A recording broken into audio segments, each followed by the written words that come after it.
go. Welcome to the Mizzle An Dub Show, where they know sports. If you wanna know about sports, this is where you go. First down, touchdown, first down, touchdown, yeah. First down, touchdown, first down, touchdown, yeah. First down, touchdown, first down, touchdown, yeah. First down, touchdown, first down, touchdown, yeah. Touchdown, yeah. Touchdown, yeah. Touchdown, yeah. Well, as you said, I can listen to that song all day, every day.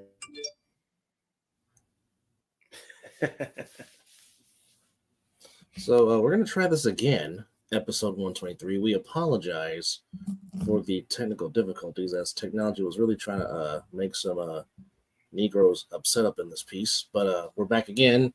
We're going to try this again, hopefully with no technical issues. Otherwise, you might see some more passion come out of Mizzle and myself as we are trying this yet again. Nonetheless, welcome back to episode 123 of the Mizzle An Dub Show. He's Donald Duck. I'm Kal-El from Krypton. So we're going to try to once again review what we just saw here tonight so far and last night, as it is opening tip to the NBA season and recap Thursday Night Football.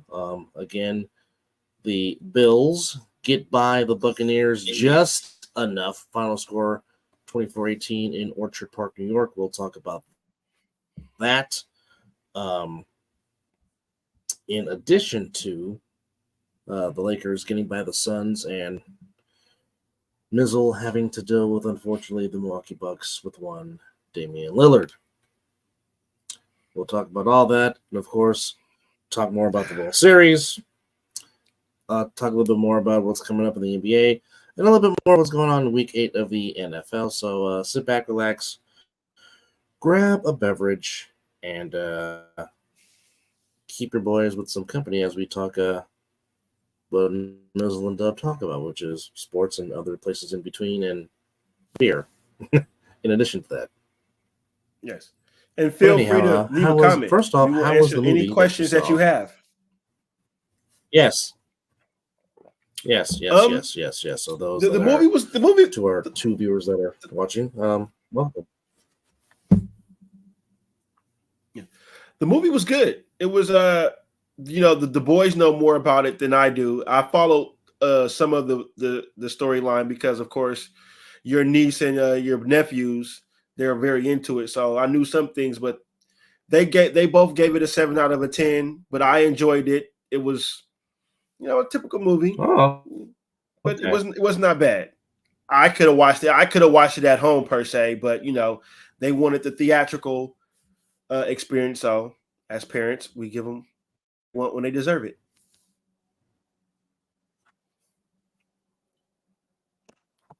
Especially if they're acting right. If they're acting right, world is yours, kid. Yes. Anyhow, so Indeed. let's talk about what happened in Milwaukee, Wisconsin, as the Bucs get by the Sixers by a final score of 118-117. I am encouraged by the fact that 4 76ers did score over 20, which if you can get that on a consistent basis, yes, you'll win a lot of games. Tell me what you saw. And what's the improvement? Like I said, it's game one. There's 80 more. There's 81 more of these, so we're not going to cry over spilled milk over one game. But from the first game, what did you see? What did you like? What did you not like? What I saw is that Tyrese Maxey is that guy that I've been thinking that he's been since they drafted him. He is going to be the focal point of this offense. I can see. Well, you have been not the main focal point. Yes, he's not going to be the main focal point because we all know the offense runs through the big man. This is Embiid's team. It's going to be Embiid's team. It's good to see Maxey get acclimated into the offense a little bit more and show his growth. Embiid seemed a little bit tired, but that's because he probably didn't play enough preseason games, as he only played one. So that's understandable that he wouldn't have all of his legs together. But The defense seems to be little, but again, like you said, it's game one, so I can't give too much about it just being that it was game one, because really they were just out there just playing basketball. But the one thing that we ran into Dame time. That's what that was. Damian Lillard just turned into Dame Dollar and pretty much willed his way to a W for that team, for his new team, which I expected. This is how it's going to be playing the East, especially with him coming over. You know, Milwaukee has always been a thorn in the side next to Boston. But just to see that they kept themselves in the game, because the Bucs did slightly run away with the game a little bit. But to see Philly continue to fight and show that they can, so far in game one, stay in the game. Normally, like how that game was going, it will go the way that I would think it go, and Philly will lose that game. But to see that they only lost by 1 point and a basket here or there could have got possibly won in the game. But just to see Tyrese Maxey have a good game one in Nick Nurse's offense just shows me that he can carry the load, and he's ready to be a full-time starter, which he needs to be. So not too much to take off game one. He has 39 points. I was going to say, Dame's 39 points is the fourth most in NBA history for a guy debuting with his new team. So I'll just give you this list. Yes. Kyrie had 50 for the Nets against Minnesota. You want to talk about a blast from the past? Kiki Vanderway had 47 as a Trailblazer in 84, which, of course, he played for the Nuggets for a long time. And if you don't know who Kiki Vanderway is, go YouTube. Kiki Vanderway could shoot the rock. Let me tell you. Indeed. Not a shooter. Kiki Vanderway was a shooter. Just go watch film on him. Of course, Wilt had 43 as a member of the Warriors against the Knicks. Dame was fourth on the list with 39. James Harden 37 as the Rockets. Charles Barkley 37 in his first game as the Phoenix Suns. And the Big O Show, Orlando Woolrich had 37 when he made his debut as a Denver Nugget back in 1990. So that's just the list of teams making their debuts with their new teams and scoring. So, I mean, you knew teaming Giannis and Dame was going to be a problem. And again, it's one game. We're not going to cry over spilled milk, but you saw why the Bucs made the deal. That's all I got to say. Yes. That is all. So, it's just like I'll take out this game what I saw with the Warriors and Chris Paul. A bigger offense. That's not surprising. You know.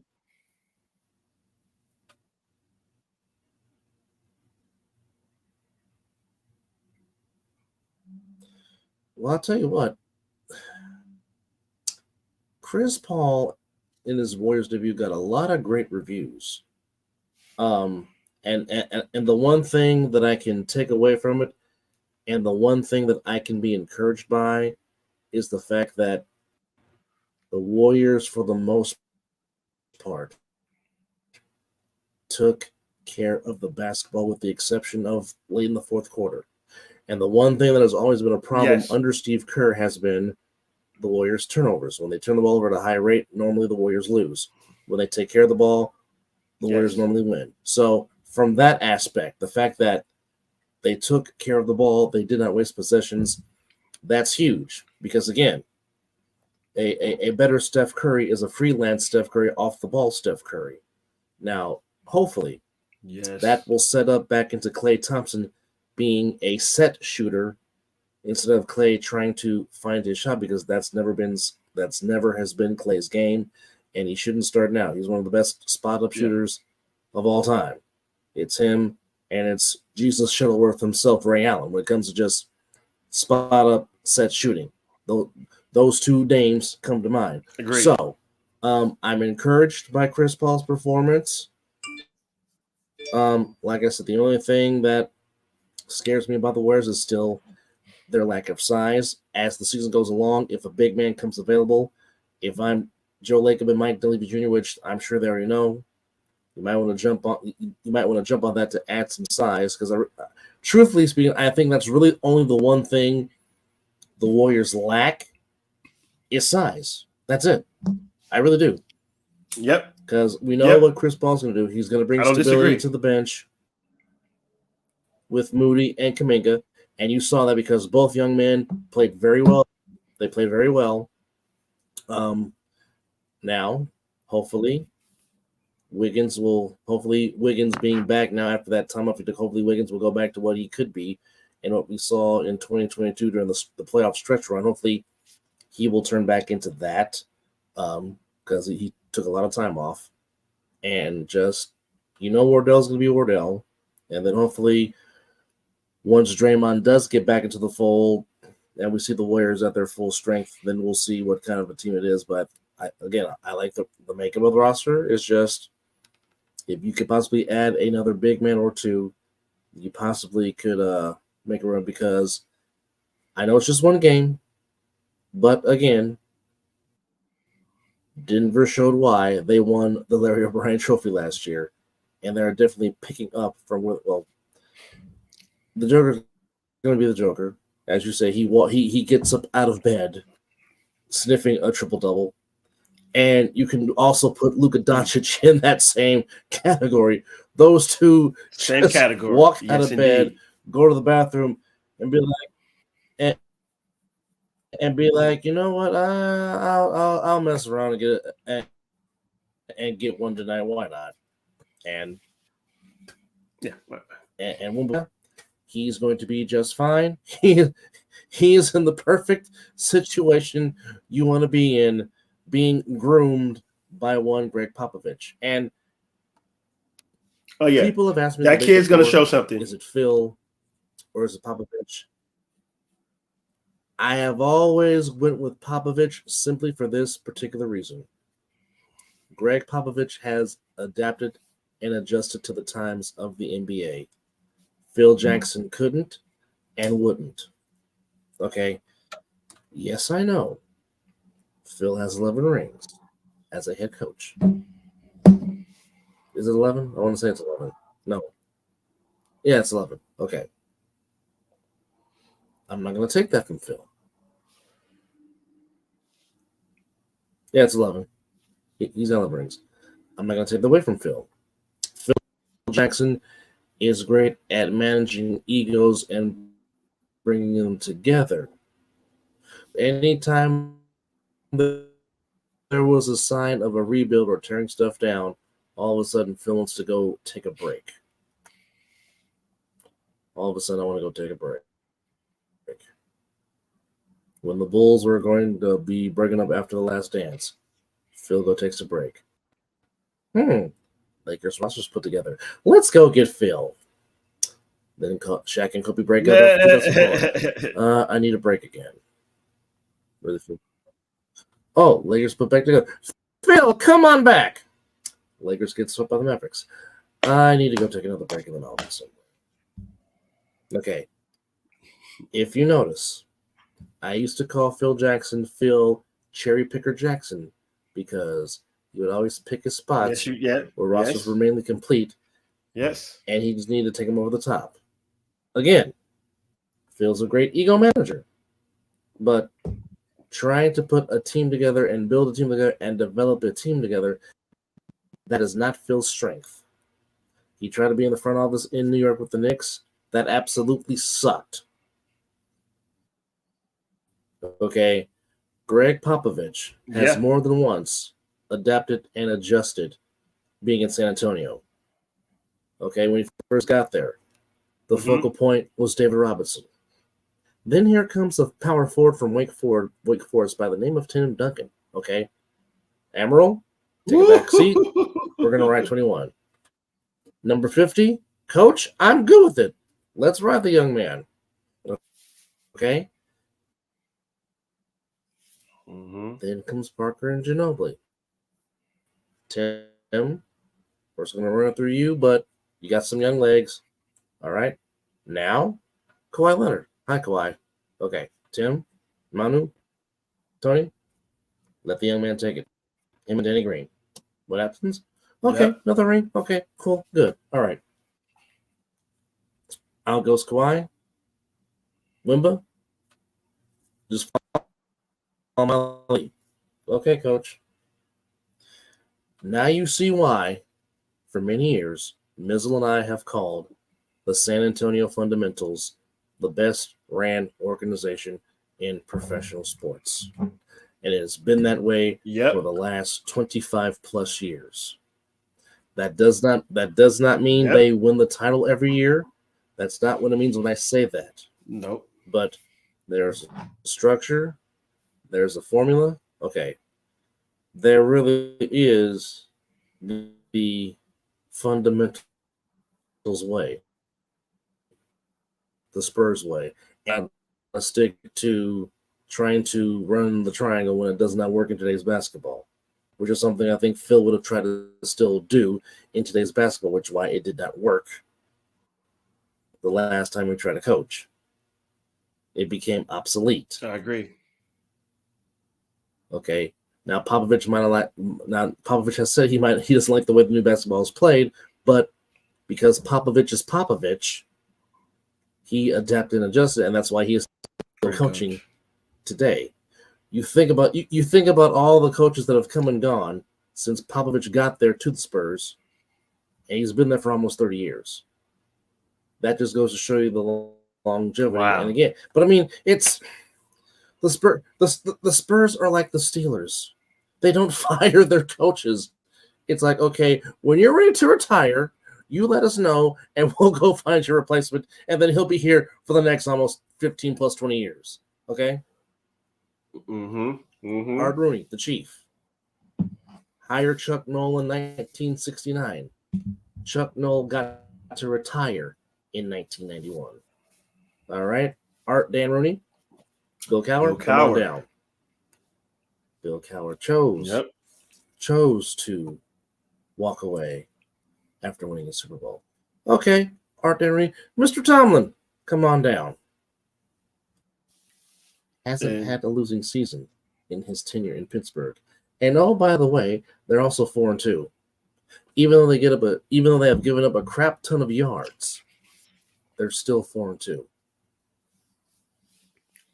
So you don't go against Mike Tomlin. The Steelers and the Spurs are two of the best ran organizations in sports. That too. That's the golden rule. Never do that. Trust me, I know I've paid for it twice this season. That's why Mizzle is kicking my ass in the NFL standings. And right now tequila is beating whiskey. But nonetheless, my point is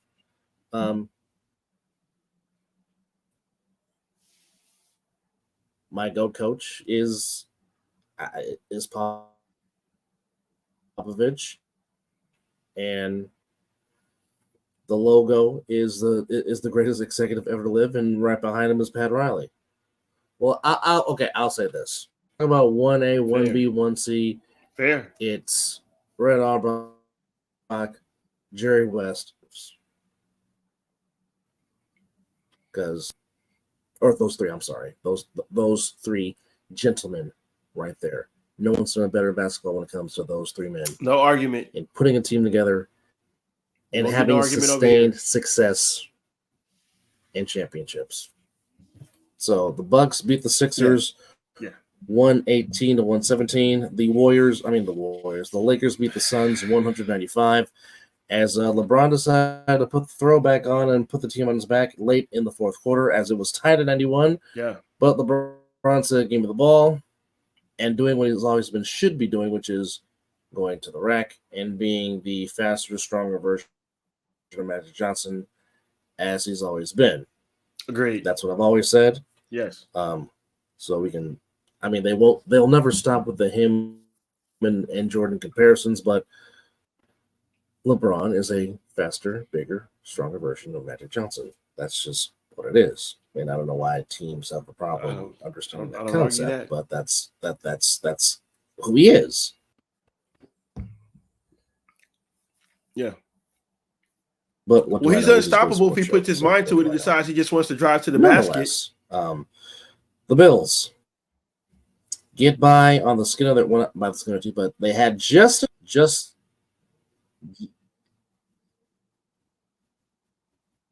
yeah, yeah, that part. That part. But some people just want to try to prove that they're a shooter. Um, but I mean, the Suns played well despite the fact they didn't have Devin Booker and Bradley Beal. I guess I guess it's a back to back, and I guess this is where the first load management's coming into play after 2 games. I guess I don't know. Oh boy. But what do I know? Oh boy.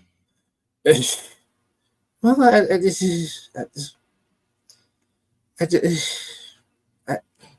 Yeah, what can you say? What can you say? I just don't understand. Today's athletes are bigger, faster, stronger, but yet have some of the softest tissue known to man. And I'm just trying to understand and figure out why. Like Nobody. I don't know. I don't know. But nonetheless, Bills had Can't answer that just either. enough offense and enough scoring to get by the Buccaneers 24-18 on Thursday Night Football, as the Buccaneers' Hail Mary hopes were not answered.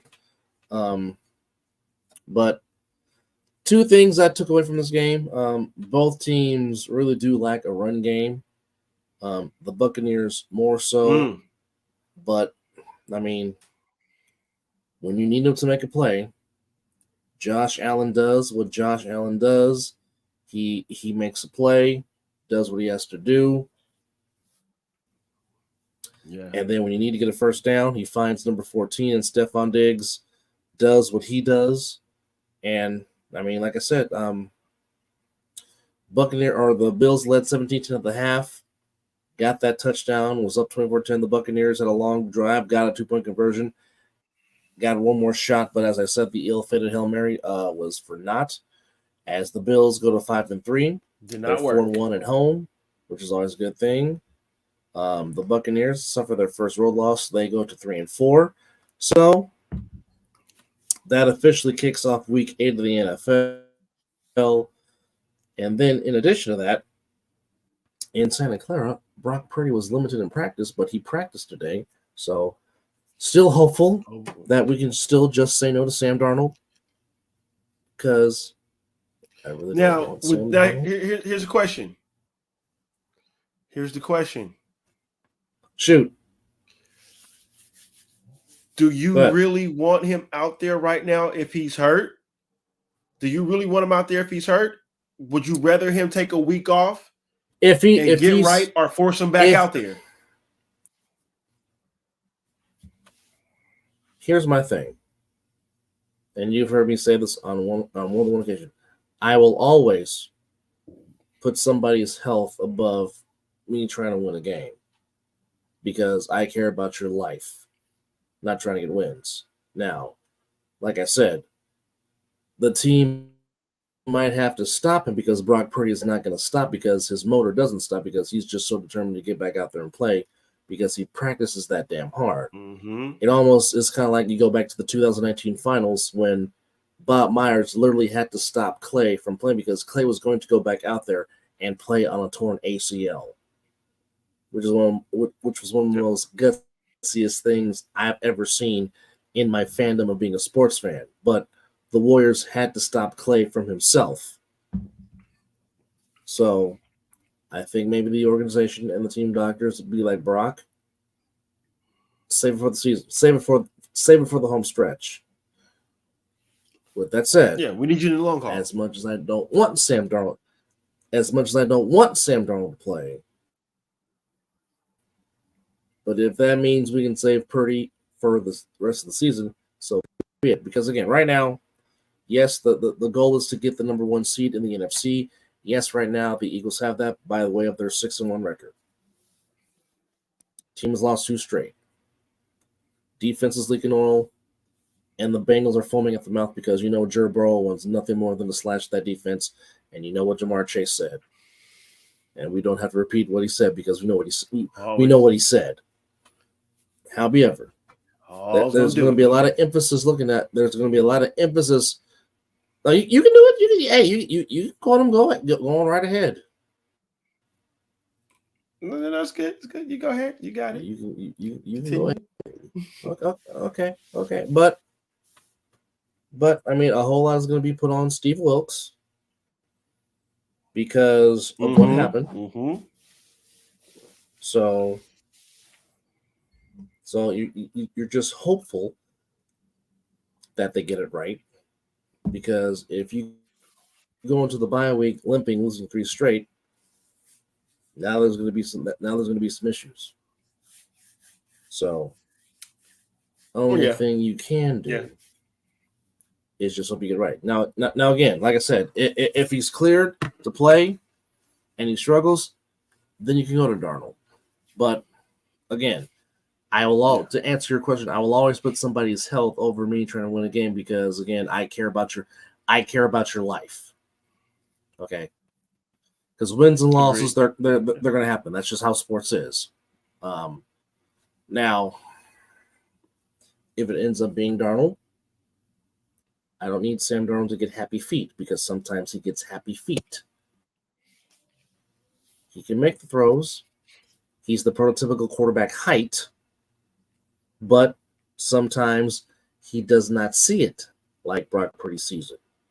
And that has been Sam's main issue since coming into the league. He just doesn't see it. And again, I go back to his "I'm seeing ghost out there," which was recorded on a microphone on Monday Night Football.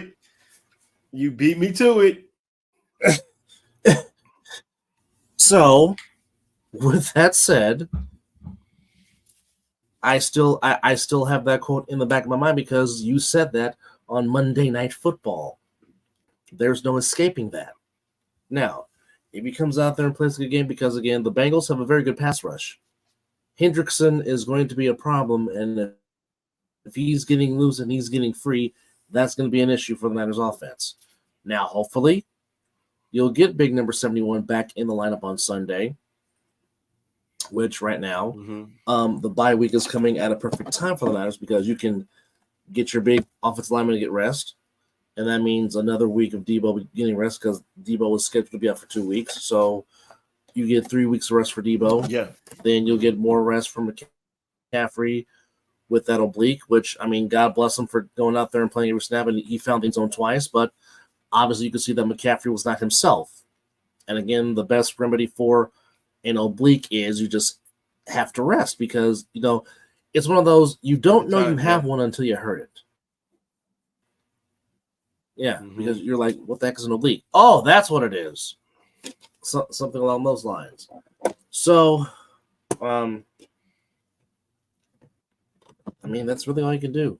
I mean, I'm hopefully can play, but if you have to ride out with Darnold, then you have to ride out with Darnold. It's right now, it's about getting the most healthy as you can be for the playoff stretch, because the second part of the schedule for the Niners, it does not get easy, because you have to see Baltimore, you have to see Jacksonville, you have to see Seattle in a 3-week span twice, and Seattle's playing pretty good, and Baltimore is becoming a contender by the week in the AFC, and Jacksonville's getting better. So the Niners are hitting a tough stretch. So, being the fact that they could be 6-2, 5-3 going to the bye week, you can live with that. Now, you would want, of course, them going in there 6-2 as opposed to 5-3, but you're treading above water.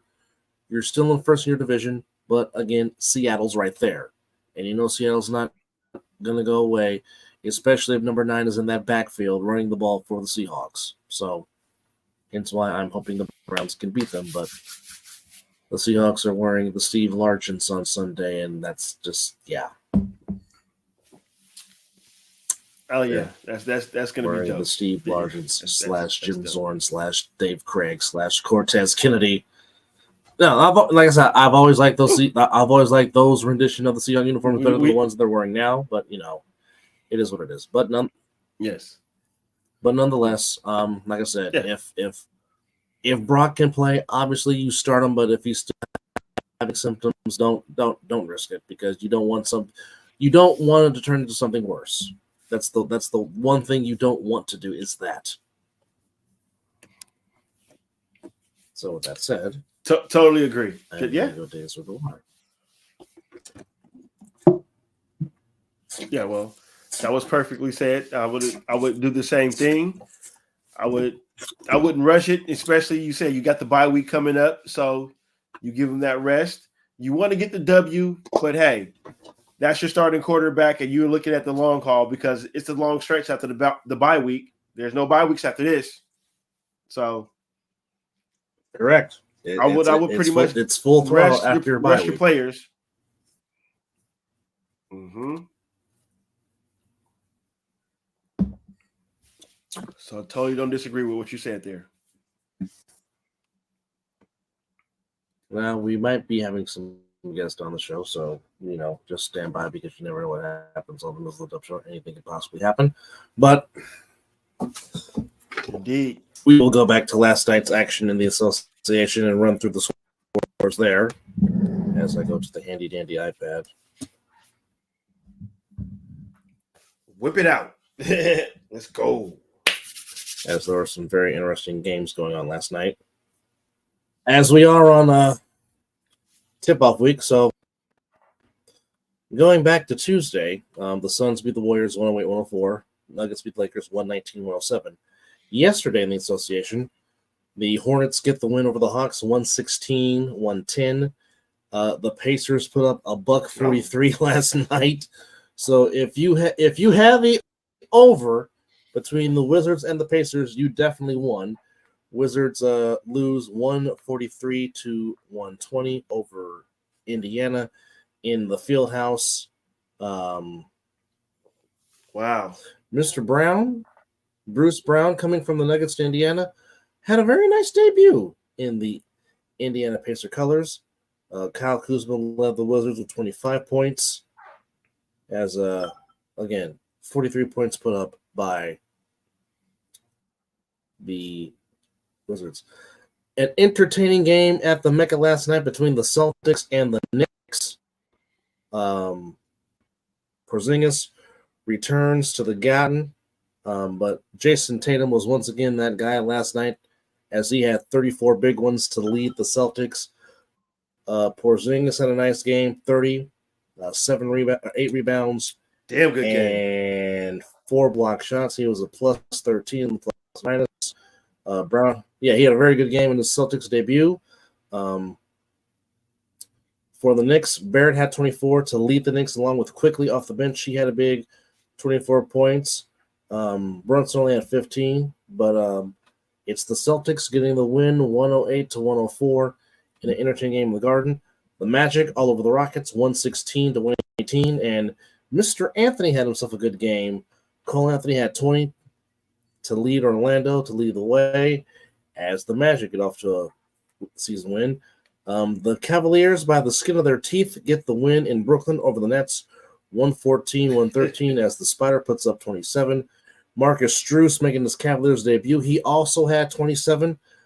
Thomas for the Nets. What a debut. Was the game highest score with 36 off the bench, shooting 13 of 21 from the floor. But at the end, it was the Cavaliers getting the win 114-113 over the Nets. The Heat and Pistons played a good game, and I'll say this. I am really hoping Cade Cunningham can stay healthy for the season because last night he showed you what he can do when he stays healthy. He was the game high scorer. He had 30 big ones to lead the way for the Pistons. Bam was steady. He had 22 to lead Miami, but it's the Heat doing what they do, finding a way to win as they start their reign as defending Eastern Conference champions. Raptors get by the Timberwolves 97-94. The Thunders, we are sorry for Steve's beloved Bulls, but Shai Gilgeous-Alexander just continues to perhaps be one of the best players in the NBA that a lot of people do not know about.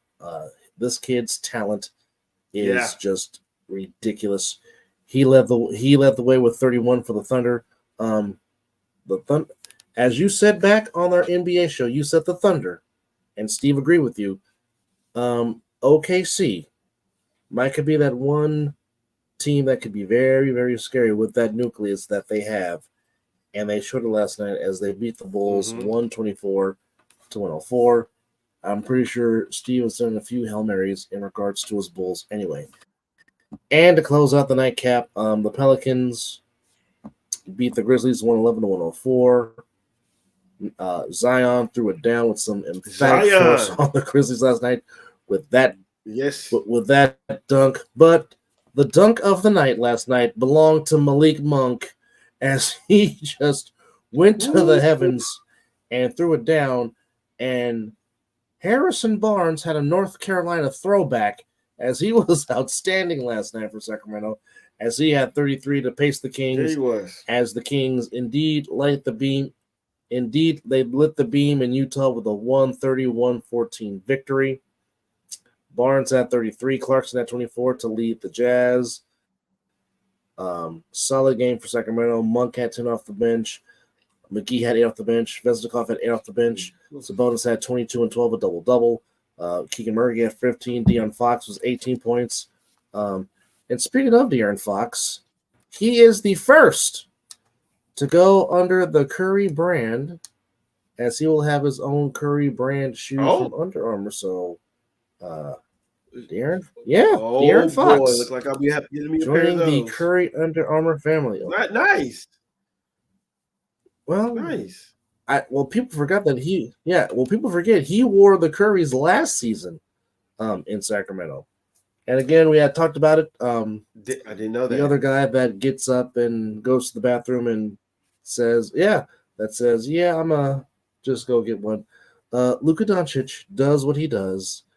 Another triple-double to start the season, as Luka had 33. Easy. 13 rebounds. 10 assists. Did it in his sleep. Actually, this was a very entertaining game between the Spurs and the Mavericks. Wembanyama, his first basket's a three-pointer. He had 15 and 5 rebounds, 2 assists, 2 steals, and a block. Vassell led the way with 23 for the Spurs, as the starting 5 was in double digits. The Spurs actually had 7 guys in double digits, but Mavericks were 7 points better, as Kyrie added 22. Williams 17. Tim Hardaway Jr. had 17 off the bench. So Mavericks and Spurs 126-19 in favor of Dallas. And the Clippers beat the Blazers 123-111. It's going to be a very long season for the Portland Trail Blazers. That's really all I can say. And hey, Kawhi Leonard actually played in the game. And he actually played like Kawhi Leonard. The first one. Leonard had 20. Well, it's the first one. What do you expect? You're right. Yeah, you're right. But Paul George paced the Clippers with 27. Leonard had 23. Zubac had 20. And Westbrook had 11. But again, the Clippers get the win. 120-111. And again, just to recap tonight, Sixers lose the Bucs 118-117. Lakers beat the Suns 100-95. Tomorrow on the nightcap in the association, we have Detroit going to Charlotte to take on the Hornets. Grizzlies at home taking on the Nuggets. God help the Grizzlies in Memphis. The Knicks travel to the ATL to take on the Hawks. And always intriguing when the Heat and the Celtics get together. So fresh off the Eastern Conference Finals again. Boy. Round number 1 of the season between the Heat and the Celtics. And you can catch that on ESPN. That's the first game of the ESPN doubleheader. Thunder head on to Cleveland to take on the Cavaliers. The Raptors head to Chicago to take on the Bulls. Rockets take on the Spurs in San Antonio.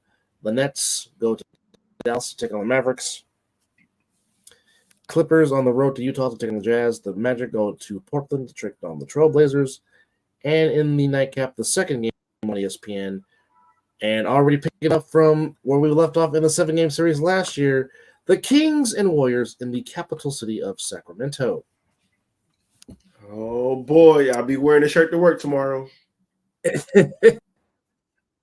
And they're giving the Kings -3 in that game, actually.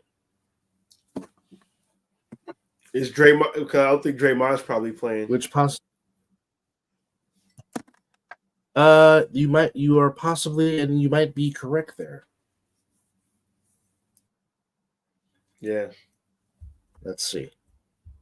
I'm picking the Dubs anyway. So yeah, Draymond. Say that again. Draymond is still out for the Warriors. As you are correct, Draymond is still out for the Warriors. Lyles and Jalen Slauson are out for Sacramento. So always entertaining when the Kings and Warriors get together, and of course there'll be some good representation of Dub Nation in the crowd, and some other representation for the Kings, as the Kings will have their home opener. So, as much as this pains me to say, we are finally on the Sting retirement tour, but a lovely surprise happened last night on Dynamite as his longtime adversary, the Nature Boy Ric Flair, made his first appearance in AEW,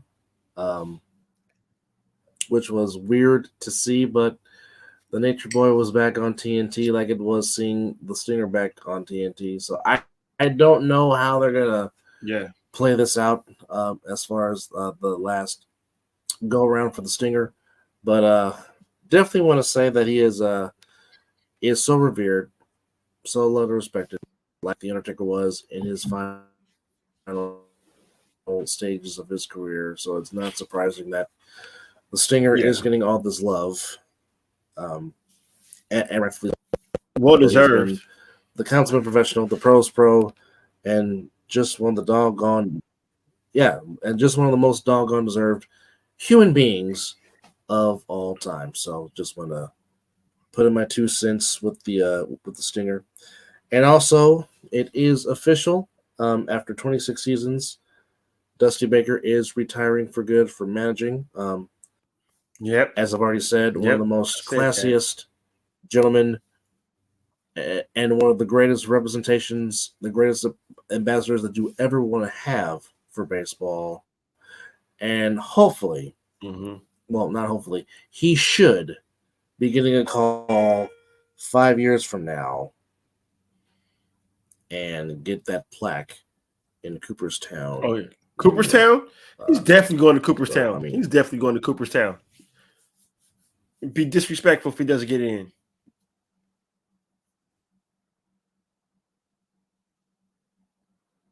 Yeah, well, I mean, he should. I mean, certainly for Bochy after this trip to the World Series, even if he wins or loses, he definitely should get in. And if he does win his 4th, that will definitely enhance him.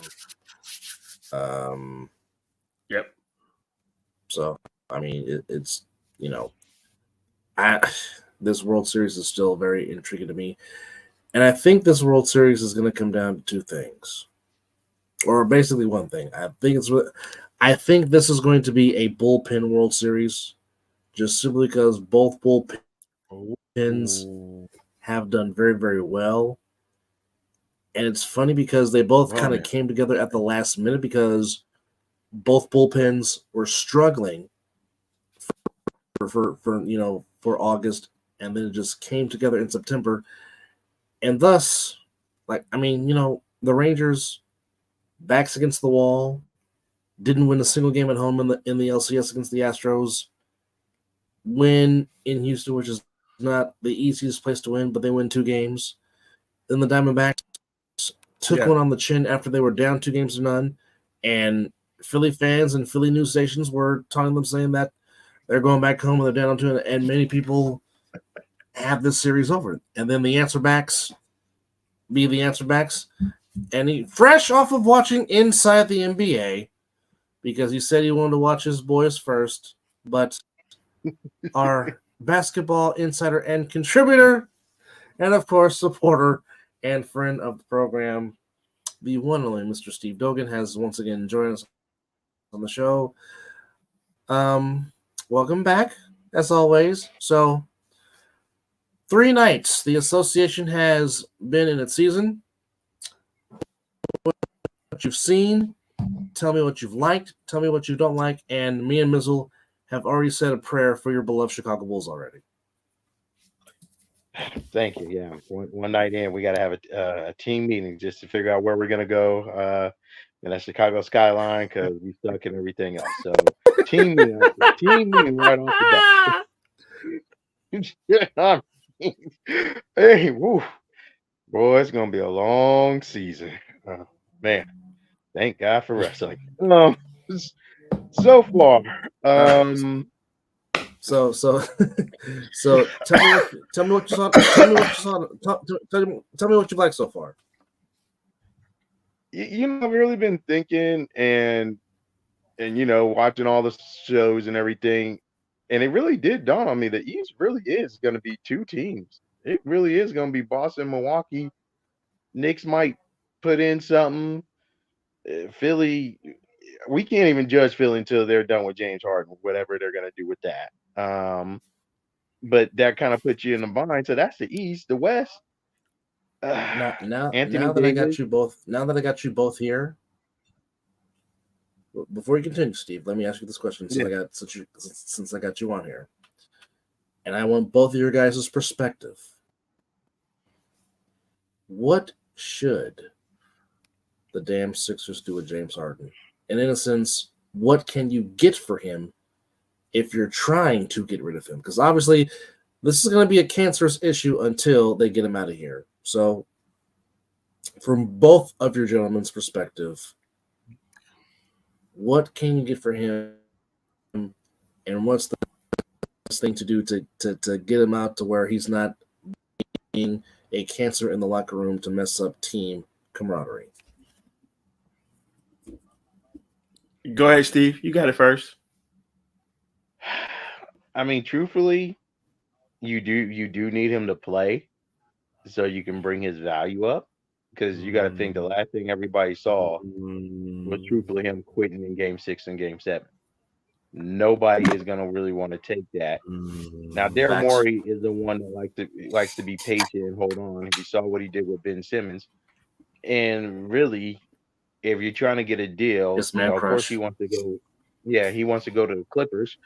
I'm not going to send you where you want to go. I'm not going to do that. But I don't know where you can really send him that's going to get you anything. And so you do got to kind of like pennies on the dollars. Like in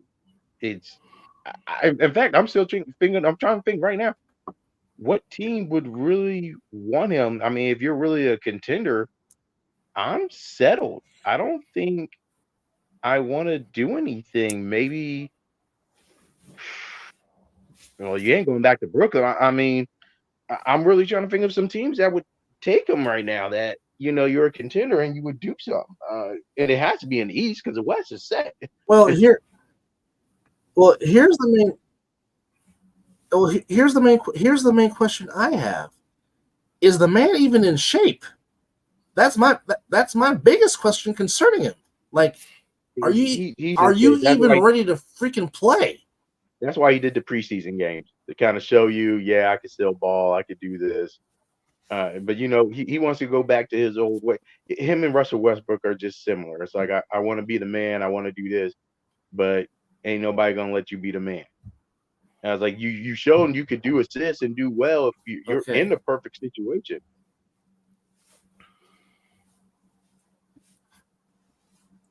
Every time the situation came for you to be the man, you disappeared. Where were you in Boston in Game 6? We were looking for you.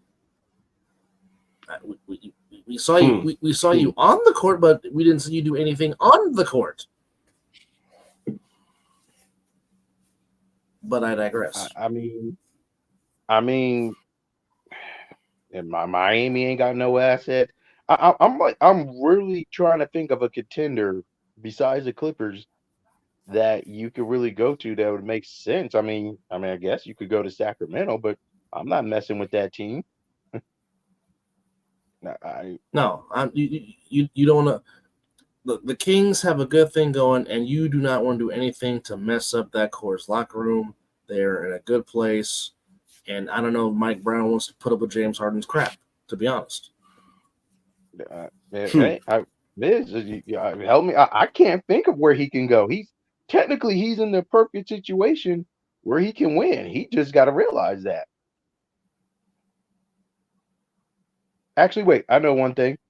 You better take the Carmelo Anthony treatment. Let me go have you sit out a year real quick. All of a sudden, when you ain't playing anymore, you realize, oh, I might have to come off the bench. Oh, I might need a change. The league will move on past you real quick. Let me have you sit down for a year. I bet you after that, you're ready to play again. Facts. Well, I mean that if you're asking, that very well could be one avenue. Well, when you're asking the Sixer fan how he feels, you take what you can get for him right now. I don't care. Get him out of there. Get him the hell up out of there, because if you're keeping him around, he's going to be the James Harden that wanted to get out of Houston and wanted to get out of Brooklyn. He didn't show up. He just played whatever mediocre basketball that he wanted to play until he got somewhere he wanted to be. But yet and still, he's not going to show up in the playoffs. That's the same thing in Houston. He didn't show up in the playoffs. So I didn't want him in the first place coming to Philly. Get what you can for him now, whatever. I don't care. He just got to go. Yeah, he has to get off that team. And I just feel bad for Embiid. Every time they get somebody that you think that's going to be that'll be around and contribute and help out Embiid, i.e. Jimmy Butler, I'm still bitter with that. Still bitter they let Jimmy Butler walk out the building. I understand. I guess it's Tobias Harris that they picked over Jimmy Butler. And I'm sorry. That was a dumb mistake. It was. That's who they chose. Dumb mistake. And I like Tobias. Don't get me wrong. I like Tobias, but he ain't Jimmy Butler. Of all time. Yeah. So correct. James Harden got to go. Statement. He just has to go. So that's my state. That's if you're asking me how I feel, get what you can and just move on, because he's already told you, he already embarrassed the damn GM on TV. Okay, he already said it's unrepairable. So move on. Morey got to move on, and Morey can go too. I didn't want him as a GM too. He can go too. They should have just let Elton Brand do what Elton Brand do. He was not. He said Elton Brand. Is Elton Brand still in the organization or no? No. He's still part of the organization, but his role is diminished. Okay. Oh, okay. Got it. All right. Okay. I just wanted to clarify. I just wanted to ask and clarify. Okay. Got it. I just think that when Daryl Morley took over as GM, I was like, yeah, we're not going nowhere.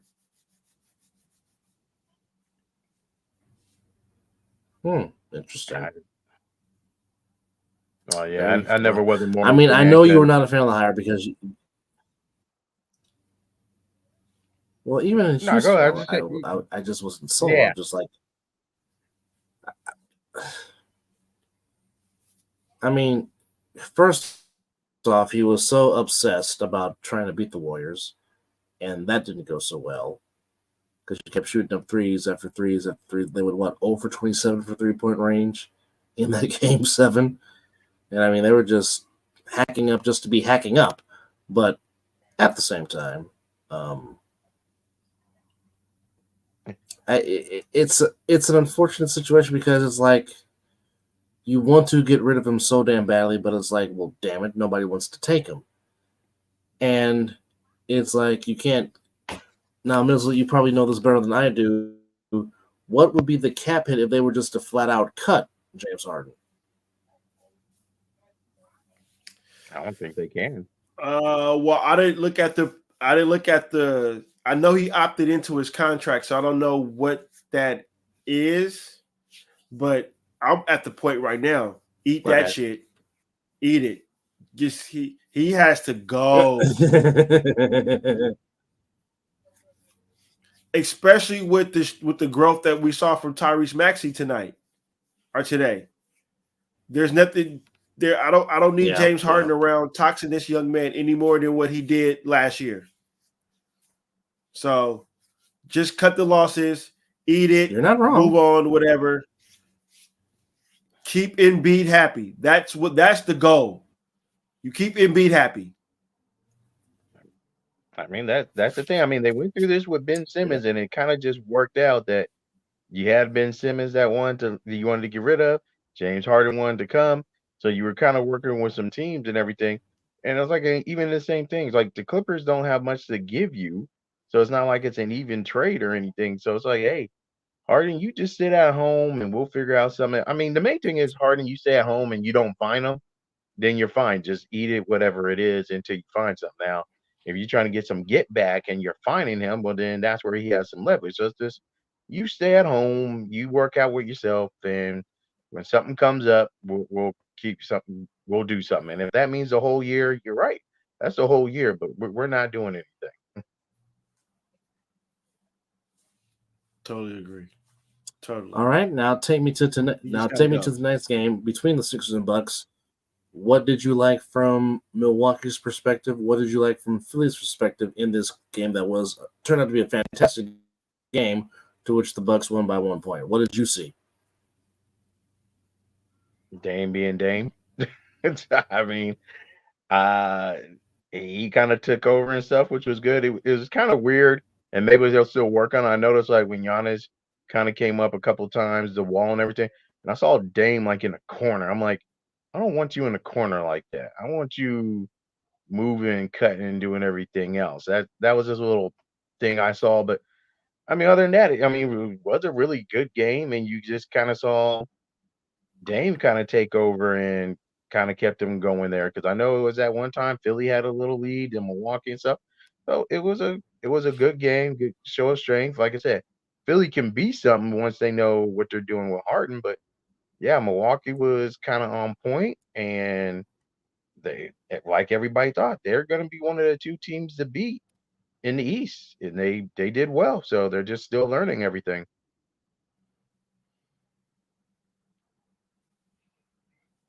All right, take me back to last night at the Garden and Porzingis' debut with the Celtics against the Knicks. I didn't see much all of that game. I just kind of saw the highlights, but I guess right now he's making me eat crow because I'm still worried about him. But it's the first game of the season. If he could keep it up like that, I know he ain't gonna score 30, but if he keeps it up like that, that's why Boston's gonna be a problem. And stuff like that. So that was Knicks. It's long as Julius Randle ain't your leading scorer and everything else, and he gets inside, the Knicks can be something. Second round team, maybe pop in something, surprise something, but it was a good battle. But Boston showed something with Porzingis moving around, and you have Tatum and Brown doing their thing. Boston showed why they're the other team, and the Knicks are right in there. So it was a nice little matchup. The two top East teams showed why they are the two top East teams. They had a little battle, but they showed what their potential of, as long as everybody stays healthy. Damn, I like that analogy. You're not wrong. You are definitely not wrong. That was good. That's a very good analogy. That was good. So, very good. that boy good. That boy, I thought that boy good. Okay. Did you see the dunk last night of Malik Monk in Utah? If you haven't seen that dunk, and if you did, what were your thoughts on it? I mean, he got dunked on. I mean, I'm sorry, my level of dunkness is at a whole time high. You gotta. I understand there's nothing that's ever gonna pass Vince, but there's got to be levels to this, and that was a nice in your face. Okay, got you. I know. We'll I know. We'll say it like this: the Vince Carter Olympic dunk, that has earned the emeritus title. Okay, we'll just say like that. Yeah, there's no passing that. His dunk, the Jordan baseline dunk in the Garden in the playoffs, those can have the emeritus titles. Okay, we know what those dunks are. We know what it represents. Those dunks, Mhm. they're the emeritus title. Then you have everything under that.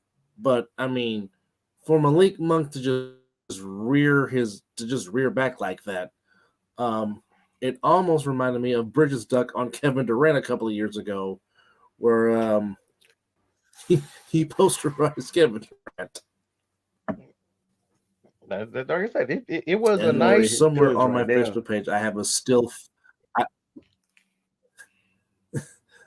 I have a still photo that's somewhere on my Facebook where he was just all up in Durant's grill.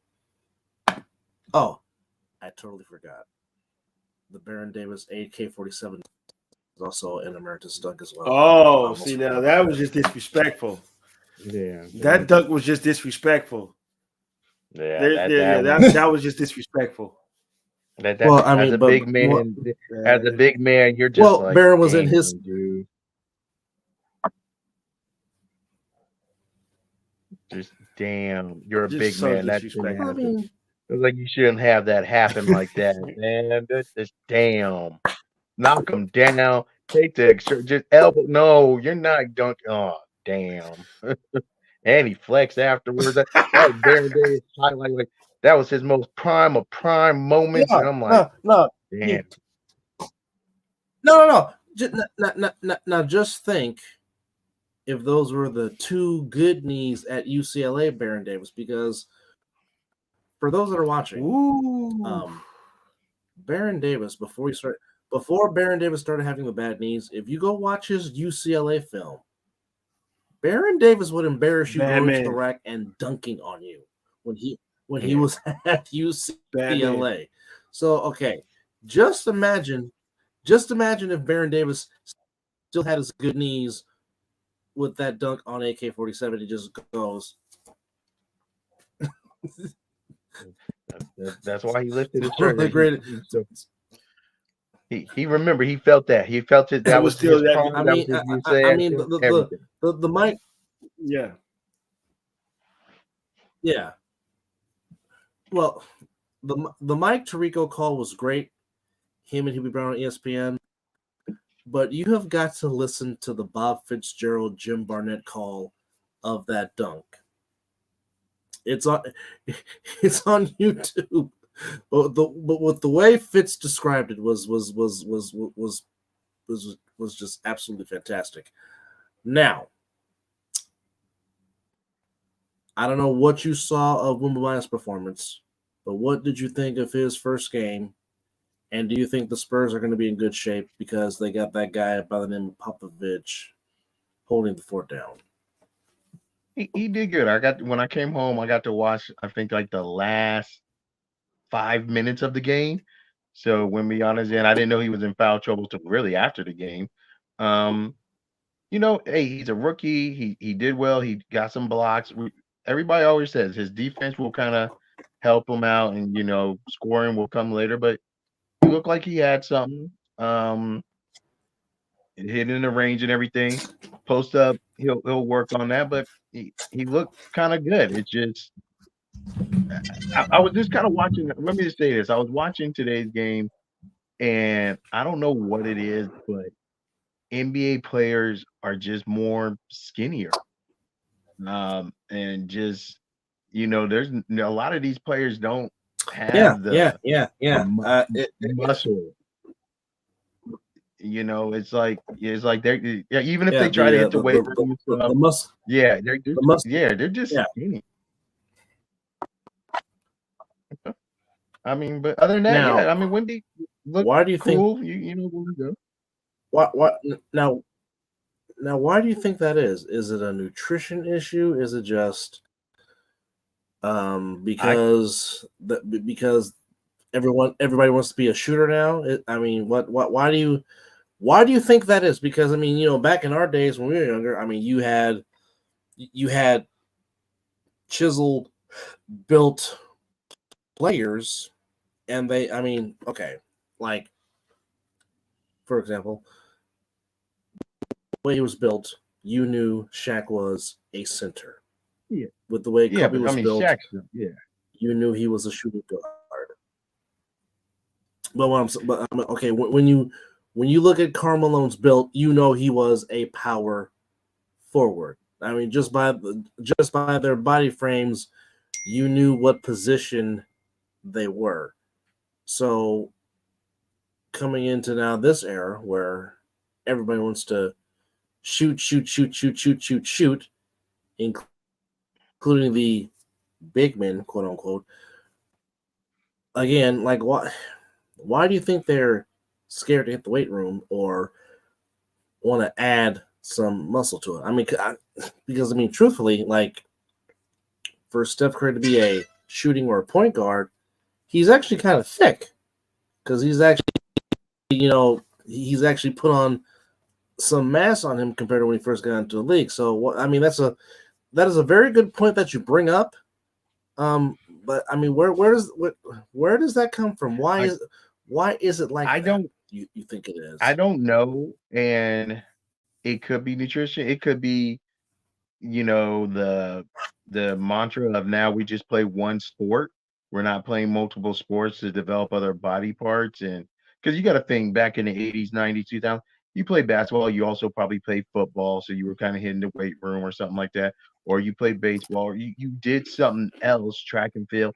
And so other sports. That And is a I'm not saying that, very good analogy. even, Very good analogy. but even then, even the AA, but now AA, so you would know nutrition, you would know how to hit the weight room and stuff like that. You would still do it. I don't know.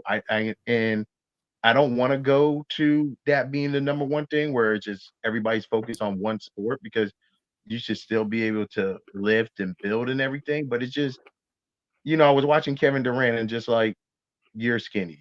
Wimby, you're skinny. If you really look at a lot of these players, they're thin. Like you said, Steph Curry when he came in thin. I mean, LeBron was an exception because they were like how built he was because you weren't used to guys being built like that. It was like they just come in rail thin, and it's like, all right, you'll develop some. I mean, Anthony Davis. Remember he coming in rail thin. I mean, even now he's thin, but Real you just thin. see him Yeah. more. You just see him more built because you remember what he looked like at 18, 19. So it's just But I he's don't know still if it's sucking. But yeah. he's still I, sucking, Sherman. Yeah, I know. I mean, I just don't know if it's because they're coming into the league younger and so they're not going through that college built everything like everybody. I don't know. It's just I can just tell, at least in basketball, I'm not gonna say all sports, the players are coming in thinner and they're just not gonna be bulky. I mean, it's a rarity, like I said, with Zion. It was like, oh, how built he is and everything. And it's like that used to be the norm, That's a you know. line back. Yeah, I just You I can don't know plug what him it in the is. middle of the defense right now. Yeah, so But I don't know. Yeah. now, do you think? Because again, I mean, which is why we revere Bo Jackson and Deion Sanders so much because they were able to do it at a high level, playing two different sports at the time that they did. I've heard a lot of people saying that the kids only playing one sport now has in a sense hurt their bodies because again, as you had said, like I know there are people that were playing sports like for a perfect example, me and Mizzle's former classmate, Mr. Gote, he would start the year playing football, then would go to basketball, Mhm. and then would join me on the baseball field. Baseball. So he was playing all year round, which is why he really never had no significant injuries playing year-round high school sports. Same thing with Justin Jack. He would play football, then go to baseball. I mean, Desmond Bishop, well-known linebacker for the Packers, won the Super Bowl. He started the year playing football, then ended up playing basketball, and Desi was a pretty doggone good basketball player on the Falcons team. It was a very solid power forward. Could have played both sports if he wanted to. I know from Vallejo High School, Philip Goodman, my former baseball teammate that I played with, he started playing football, then went to basketball, then also played baseball, which I knew him from a baseball background. But I mean, there was a lot of people that we knew that would play all year round. And I mean, some even took the fourth sport and played, soccer. I know for me, the 1 year that I played soccer, I was playing soccer and baseball. And the only thing I regret is that I didn't, keep up playing soccer because it was, obviously good for the legs and good for conditioning. Do you think kids nowadays should still play year round? Do you think that is a good thing for them? Or Well, has it because them just focusing on one sport, it's kind of has it hurt them per se? here's the problem. I think the times has Now changed. these sports are now year round. Like basketball, you used to basically play basketball in the wintertime, and you might be able to hit up a little summertime stuff and stuff like that. But now you're running all Correct. summer. Correct. You're going, and then if you get into school, you're still probably doing a AAU, little exactly. practicing, in the fall, and then you're doing your high school thing. As soon as your high school is done, you're back on the AAU circuit. So you're going football.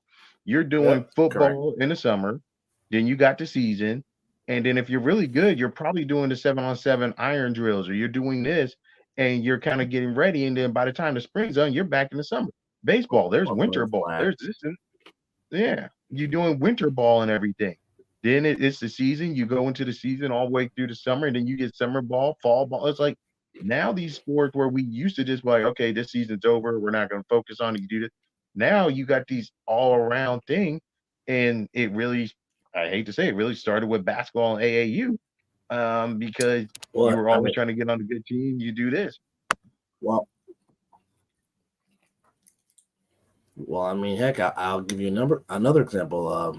The league that I work for, the A7FL, they just came off their national season in July, and now in December they're going to pick up, fall brawl, and then that's going to stop in February, and then in March it'll be time for the national season again. So and then between then, a lot of them are playing in flag football tournaments. So I mean, it's a great analogy you just said, because I mean, yeah, if you can, I mean, heck, if you even go back just 10 years ago with NBA players, and they were coming in at an all-time, skinny high. I mean, I remember former LSU player Anthony Randolph. He was like a twig when he came into the league. Ooh, yeah. I mean, and again, I go back to Wardell. Wardell was as big as my pinky when he came into the league many moons ago, and he has built himself to the body he eventually built. I mean, you him. Yeah. I mean, you look at LeBron's rookie picture. I mean, LeBron was always in shape, but now he's just, he has turned himself into a bigger, faster, stronger Magic Johnson with his build, being a 6'9" do-it-all guy. But I mean, you're correct, because these seasons now are pretty much all around the clock, all around the calendar. It's like the youngins don't have the time to pick up another sport if they wanted to. But at the same time, you have these little freak injuries that really happens because you've been sticking to one sport. Like I said, people don't know they have an oblique until they heard it, and like, oh, what's that? Oh, that's your oblique. Oh, really? That's what it is? So, I mean, that is a very good question that you asked, and you brought up some very, very good points, and maybe that could be a discussion or a topic for another show. Is there a such thing as too much basketball, or whatever sport that they're playing? That one sport that's a very good point you brought up, Steve. Very good point. Just like I said, something I noticed tonight. Just watching the game, just something I noticed. Yeah, good one. But that's true. I mean, because when you look at it, I mean,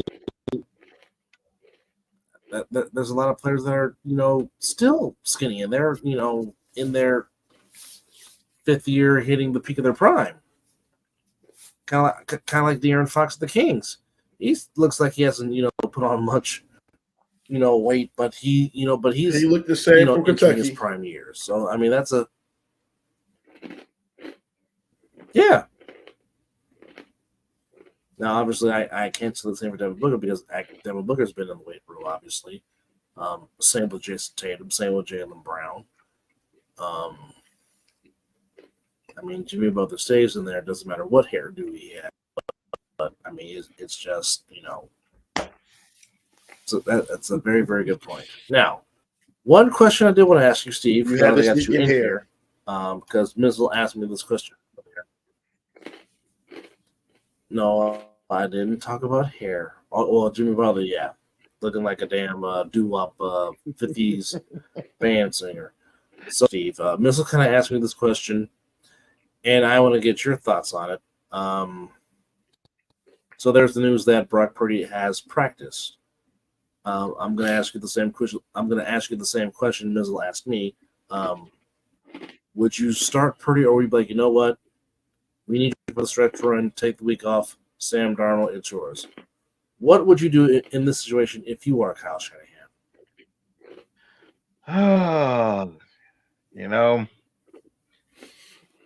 That's a tough one. I'm not even gonna lie, because we fucked up and lost 2 games that we should have won. So the Cincinnati game is one that was going to be tough. But as you said it, at first I was Right. going to say you play him. If he's cleared, he's cleared, you play him. But knowing how concussions can be and stuff like that, yeah, you might just want to give him a week. Like, it's good that you can practice everything. Take the week. Let's see what Sam Darnold can do. And I almost hate to say it, I might have to schedule this L, for the long run. I wish we were coming off of where we won some games, or if it's a first loss, so it feel a little better. I definitely don't want a third loss. And if my defense can do what they need to do, it may not be. But I think in this case, because we saw what happened to Tua, you see if you get hit in any way, that concussion can be longer and it can be worse. Take the week. Let's just make sure everything's good. Sam Darnold take the reps and everything. Let's really see if you beat Trey out, so you better have something. And let's just go. Plus, I hate to say it, I don't think Trent Williams is going to be back. Sorry, Sam, you might get hit a little more, but you should be used to that already. But yeah. Well, Jalen Moore did not play. Jalen Moore did not play bad at all on Monday night. He did. No, he did fine. I'm not knocking him. Just it ain't him. So I mean, it's just, I know. Yeah, not, I think he's not. He's not Trent Williams. Yeah. Nobody's Trent Williams. Yeah. As we say this right now, yeah, I would say Purdy, take a seat for a week. Let's put in. I was about to say Zach Wilson. Whoever our backup is, and put him in for the week, and let's go from there. Ooh, shit. Sorry, I think I was having a flashback to when somebody threw a Utah ball and we all threw evasion. Sam Darnold once upon a time was on the Jets, true enough. But I mean, you're not wrong. So yeah, I don't disagree with nothing that was said there. Garoppolo has been practicing, trying to get back in for week 8. Hey, okay, I got a question. I was gonna leave him alone. Are y'all really feeling that it's the coach?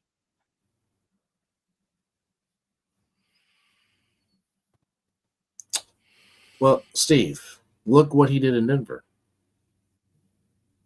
Got yeah, but y'all Jay Cutler traded. Yeah, he drafted Tim Tebow. I ain't blaming that on him. I'm blaming that. Yeah, he traded away Jay Cutler to get to Tim Tebow.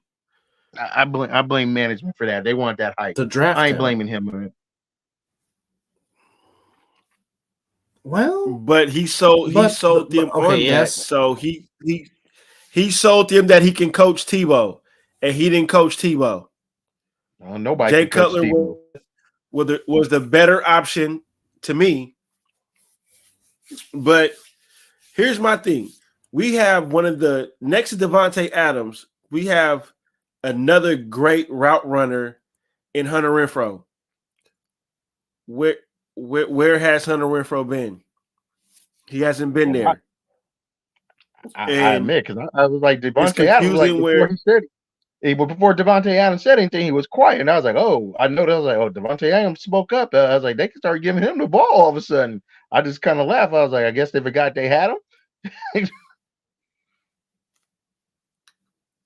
so I don't know what's going on. I don't know what, but this is it's like I said earlier, this is Josh McDaniels 2.0, what he did in Denver. He depleted that team, traded away everybody that was at least decent. Real confused how he traded away Jay Cutler and drafted Tim Tebow. That will always be a confuser, but I'm gonna say it's coaching, and he hasn't motivated the players to fall into his scheme. That's what I can think. Now, if we go lay a goose egg in Detroit, which I think we are, because Detroit's going to be real pissed off after scoring 6 points and getting embarrassed. They're at home, Monday Night Football against the Get Right Raiders. So, and with Jimmy Garoppolo starting, they're going to just put 8 in the box and just kill us. So I don't see this game going nowhere. Yeah. Nowhere the way that it should go. Yeah, I can't say anything. Detroit on Monday night, first time they feeling it. They got blown out, so everybody was kind of thinking they were going to be on the rise, and Baltimore kind of showed them something. Yeah, that you should be to get right, but you know what? We thought we were going to have our get right with Cleveland, and we laid up on that one. We thought this Minnesota team was going to be a get right because Kirk Cousins can't do anything on prime time, and we faltered on that. Hey, I guess he decided to show up on prime time. So Well, you never know. You might just be in the spirit of Monday night. well, that's true, but to go back to the Niners playing the Browns, at least the Browns got a defense to where they can carry their offense. Yeah, that's true. The Raiders got a good enough defense, but they don't have a good enough defense to carry the offense. The offense they need all complementary football.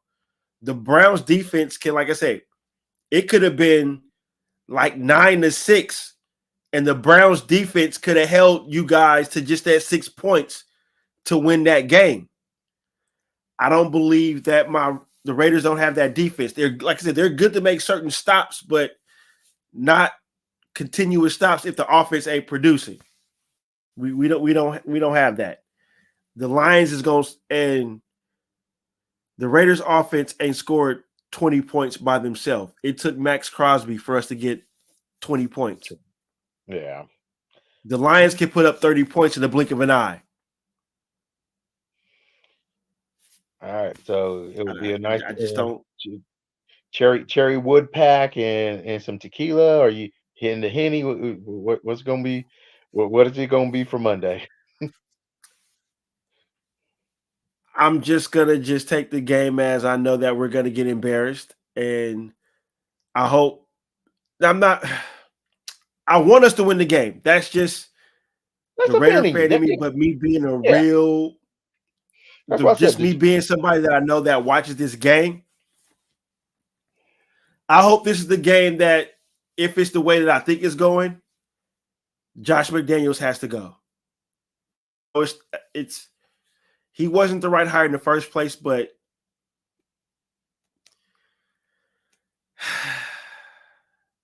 I do got tequila on standby just in case I don't like how this game goes.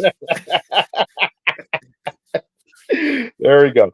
I get it. I understand. The tequila will be on standby for. Now, do I believe the defense can come and play? Yeah. I just don't have not a lick of confidence the way this offense is operating. they flashed Devontae Adams. He was the whole focal point, and then gets that Chicago game for 5 plays. And then after that, where did he go? And like I said, and to start Brian Hoyer over Aiden O'Connell, that's what I said. Well, I'd like to live what and die happened? with the rookie instead of a guy that has not won a football game in what, 12, 14 tries? Yeah, that's what I think I saw on the stat line. I was shocked to see that score. I was out there, and then I'm looking at the game towards the end. Larry was even the ones like, God damn, we're getting our ass beat. I was like, what are you talking about? Oh my God, does Chicago doing this? I was like, okay, I'm not gonna say anything else. I was just like, I think we don't need to say anything. Raider fans is feeling it as it is. I don't need to say nothing to them. Well, the bad thing about it is if you listen to the interviews that the Chicago Bear players were saying, number one, they said they knew what plays the Raiders were running. 2, they said they didn't look like the same team that they saw on film. And 3, they were gassed before the game started. So I don't know. I don't know. Is that a conditioning issue? Is that a conditioning issue? I don't know how that's a conditioning issue when they've been playing football. We're on week what? 8? Mean, that would be my first we're on question. Week 8. So how is that a conditioning issue when you've been playing football for 8 weeks? You should not have a conditioning issue. Correct. So I don't give a fuck. That's literally what Bears players said. I don't know what it is.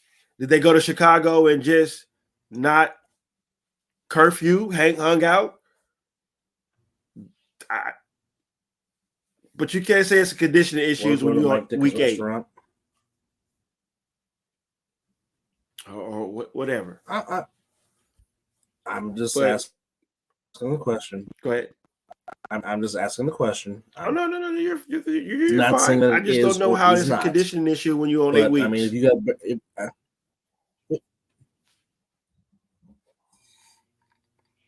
and again, you're not wrong. But I mean, if you're saying what the Bears players are saying, they look gassed. Because I mean, hell, I think Nicholas John Bosa. I think they flew in Friday. He got the bag.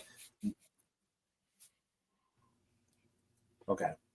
I think they flew in on a Friday instead of being there early, getting accustomed to. I mean, but it ain't even like they're traveling to the East Coast. It's the Midwest. So I don't understand. Yes, it's in the central.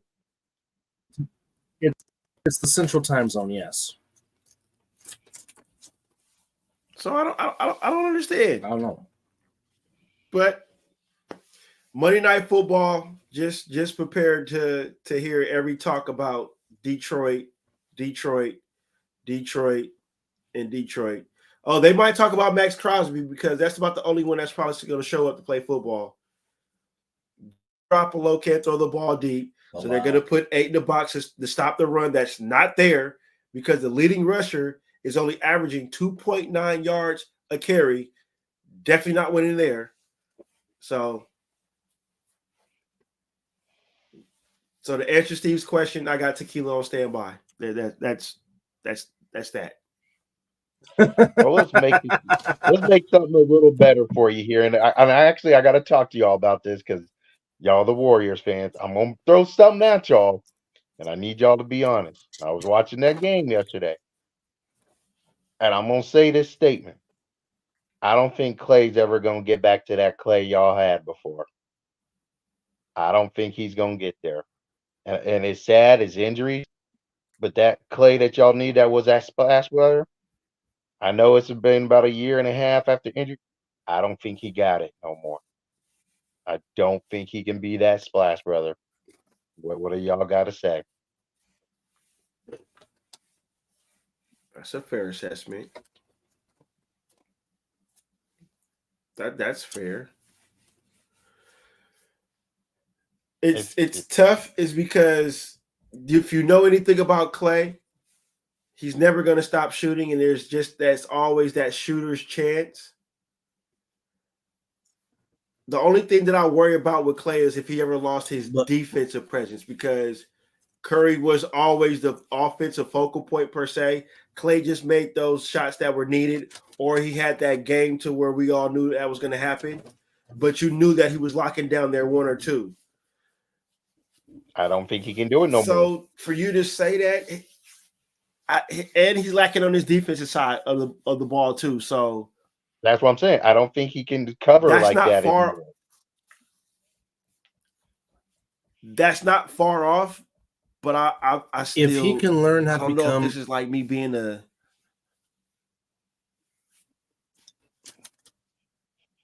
homer, go ahead. No, go for it. no, I'm You saying got it. you don't mean to sound to be like a homer. I was Oh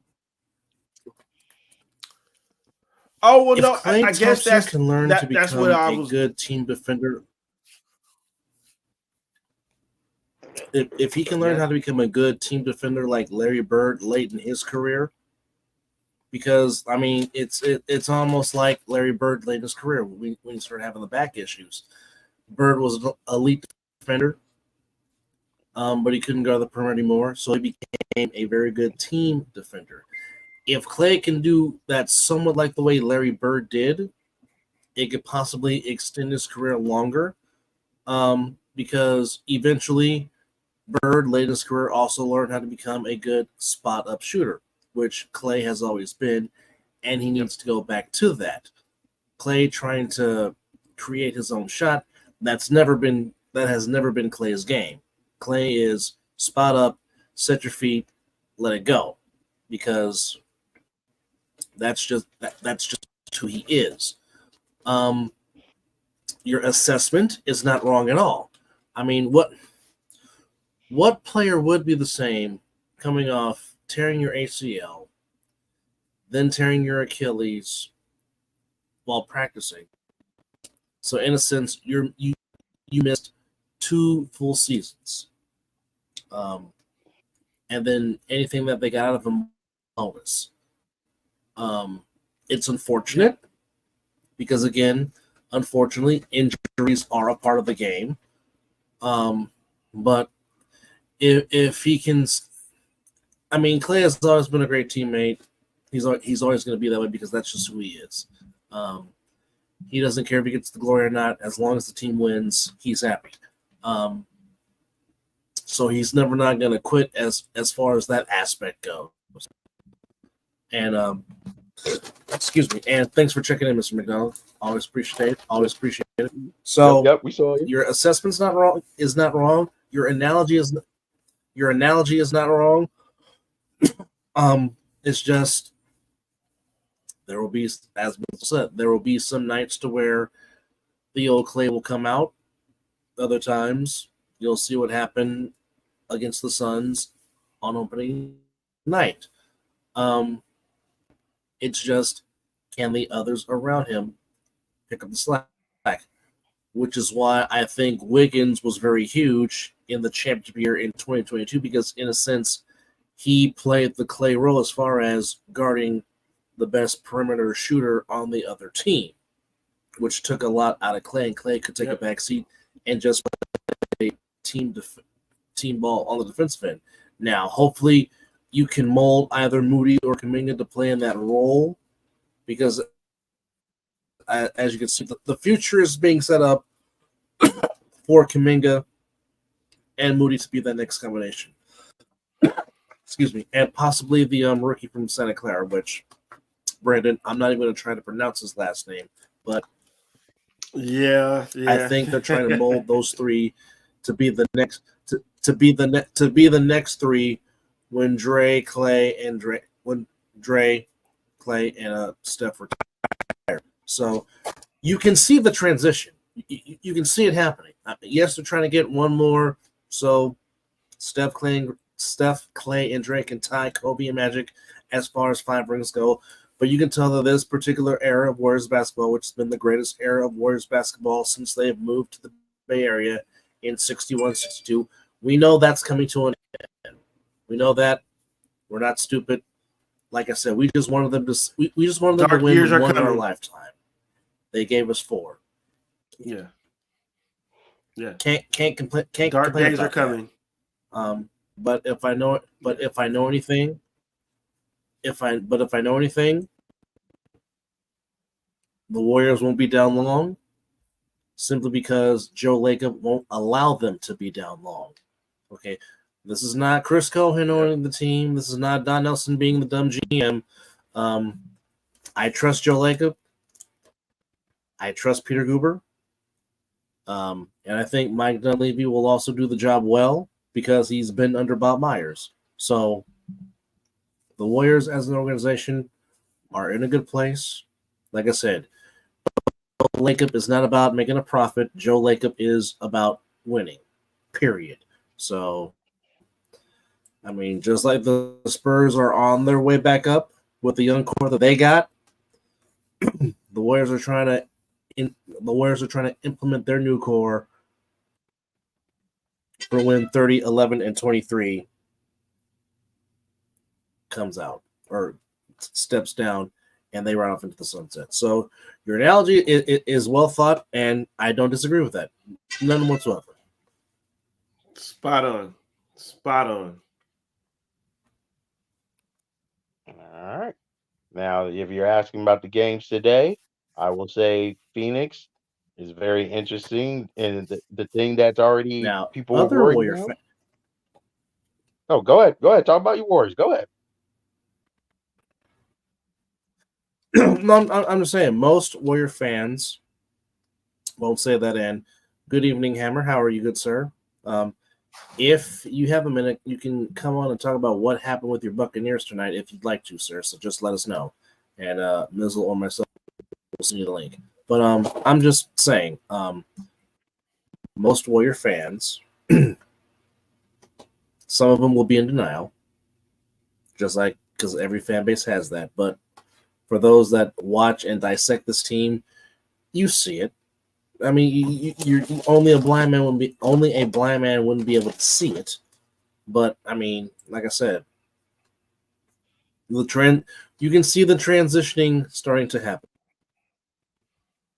which is why they were so adamant on having Chris Paul play with the young guys with Moody and Kuminga to get those guys in the frame of saying, "Hey, you guys are going to carry the torch. It's going to come on you because we know 30, 11, and 23, they're at the end of it. We know this. So it's time to get you guys primed and ready to take over that mantle and lead the next era of Warriors basketball." And I think they can. And keep in mind, you still have Wiggins because Wiggins is still relatively young. So you can have Wiggins, Brandon, Kuminga, and Moody be that nucleus until you find that one superstar, if he's not already there yet, to take over the Curry mantle. So, like I said, they may have a couple of down years, but like I said, if there's anything I know about Joe Lacob, unlike most owners, Joe Lacob is about winning. That's the priority. That's the only priority. So, like I said, if the Warriors do get down, it won't be for long. That I promise you. All right. I agree. Yeah, we No said that too in disagreement on that. Chicago. Yeah, we said that in Chicago. Yeah. Still waiting for that. But we're accepting that we know the here's the dark pro- days are coming, though. I know the dark days are coming. Yeah, we knew the dark days were coming too, and it's still dark. We had a little bit of light Well, with Derrick Rose. that was all Jerry Krause and Jerry Reinsdorf.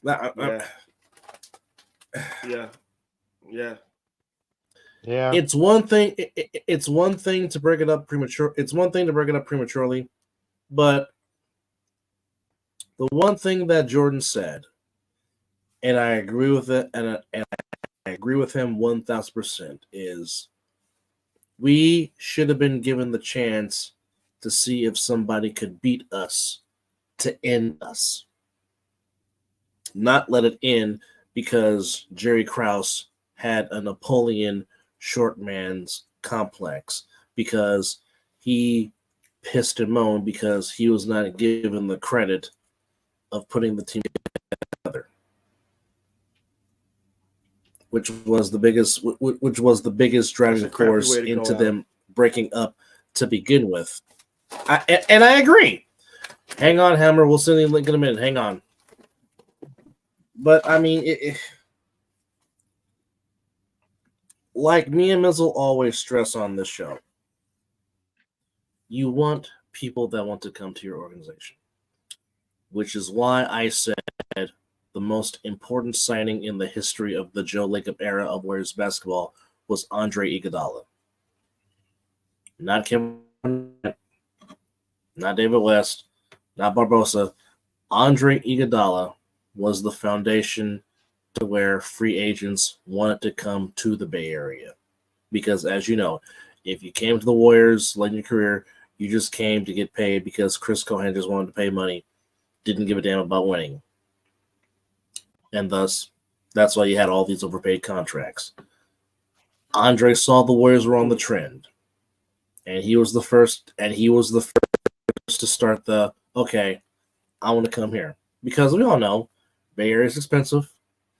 That wonderful freaking California state tax, we know what it is.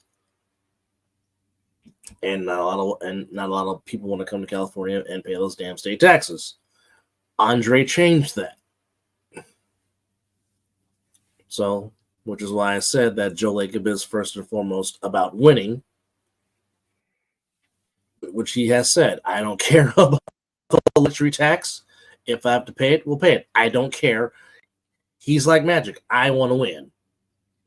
Because that's what it's all about. He wants to win. Because when he first came here, he said that banner is lonely. We want some more. He's at it 4, and he's got the drive for 5. So.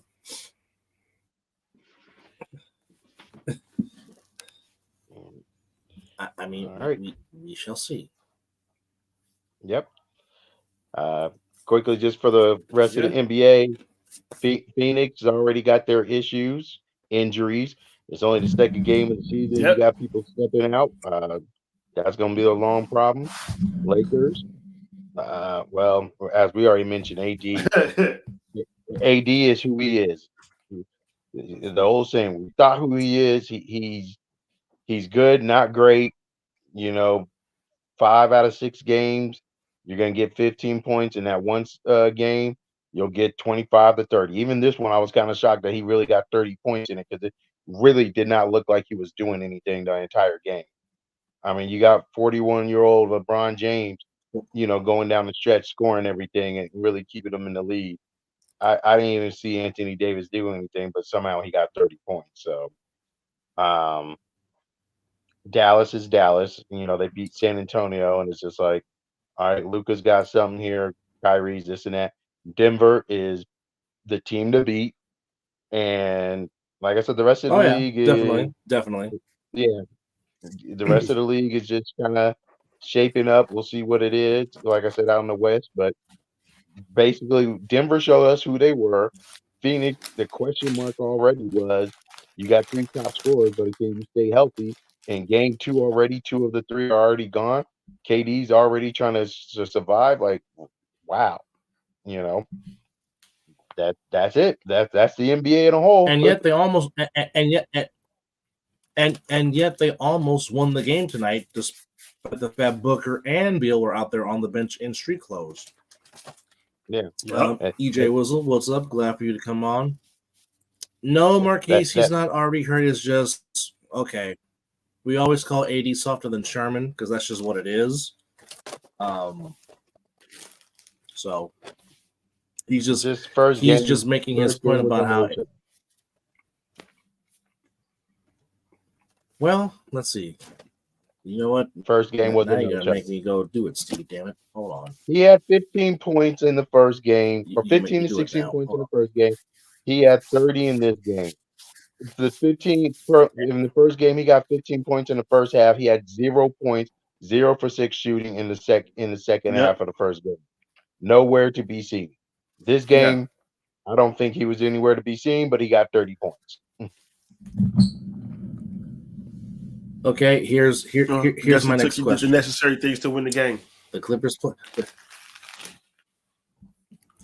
The Clippers play tomorrow. Will Kawhi Leonard sit?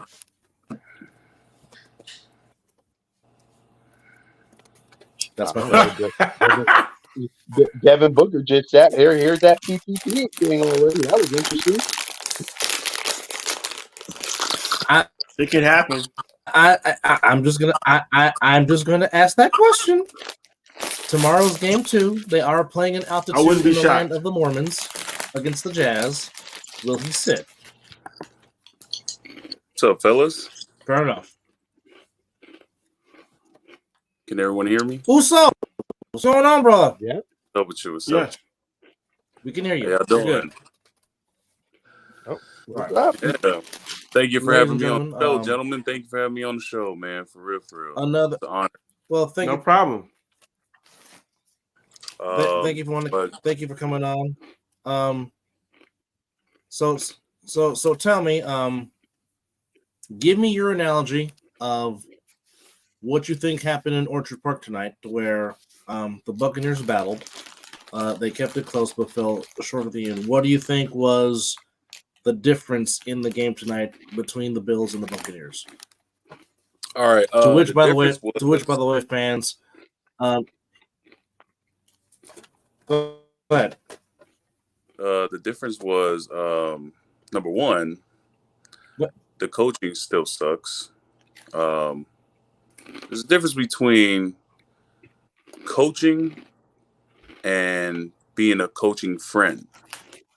Now, what we need and what I love from Bruce Arians, Coach Greg Schiano, and previous Super Bowl coach, everybody knows him, Chucky, John Gruden, right? Those were Coach Carter coaches. Tony Dungy. Those were Coach Carter coaches. Those are the coaches that we need. Not this whole, hey guys, we gonna win, da da da da da. Yay! Here, participation trophy. Not that. We don't need that shit. What we need is for coaches to come in and tell people, like Baker Mayfield, for example. Remember, I stated the whole social media thing. If anybody remembers when he was with Cleveland Browns, which was one of the funniest comments you left on the comments since you started commenting on the show. That was funny. But yes, when he was the Browns, all the progressive commercials in the stadium, he was in EIO, and then he started to struggle after. Right, and it's like, okay, I get it. Your agent, he got a mouthpiece. He getting you cashed out. That's what's up. But can you cash out some W's for these Toilet Brown, whoever the hell they team? Can you cash out some W's for them? No, he can't. You know why? Because he's too busy getting cashed out on TV. He was in Subway commercials. I'm surprised he wasn't in damn Allstate or Jake from State Farm. You know what I mean? But at the end of the day, that's only if you have to win a Super Bowl to be in a State Farm commercial. So right, because if you notice, only Super Bowl quarterbacks are in State Farm commercials. Exactly. So it just falls. Okay, so here's my question. Obviously, you think that Todd Bowles ain't the answer. So if Todd Bowles is not the answer, who do you think should be the answer? I say we should look for one. We should look for one. Number one, Todd Bowles should never be a head coach, period. I don't have nothing against the coach. He's a phenomenal DC. Hence the DC. You know what I mean? There's coaches that is made to be defensive coordinators, and then there's coaches who are made to be elevated to head coaching slots. Todd Bowles is not that man yet. Now, I don't know if he'll ever be there, but I just don't see it. We have a young core. We have our linebacker who's almost out of this door, Levante David, who's been great for us.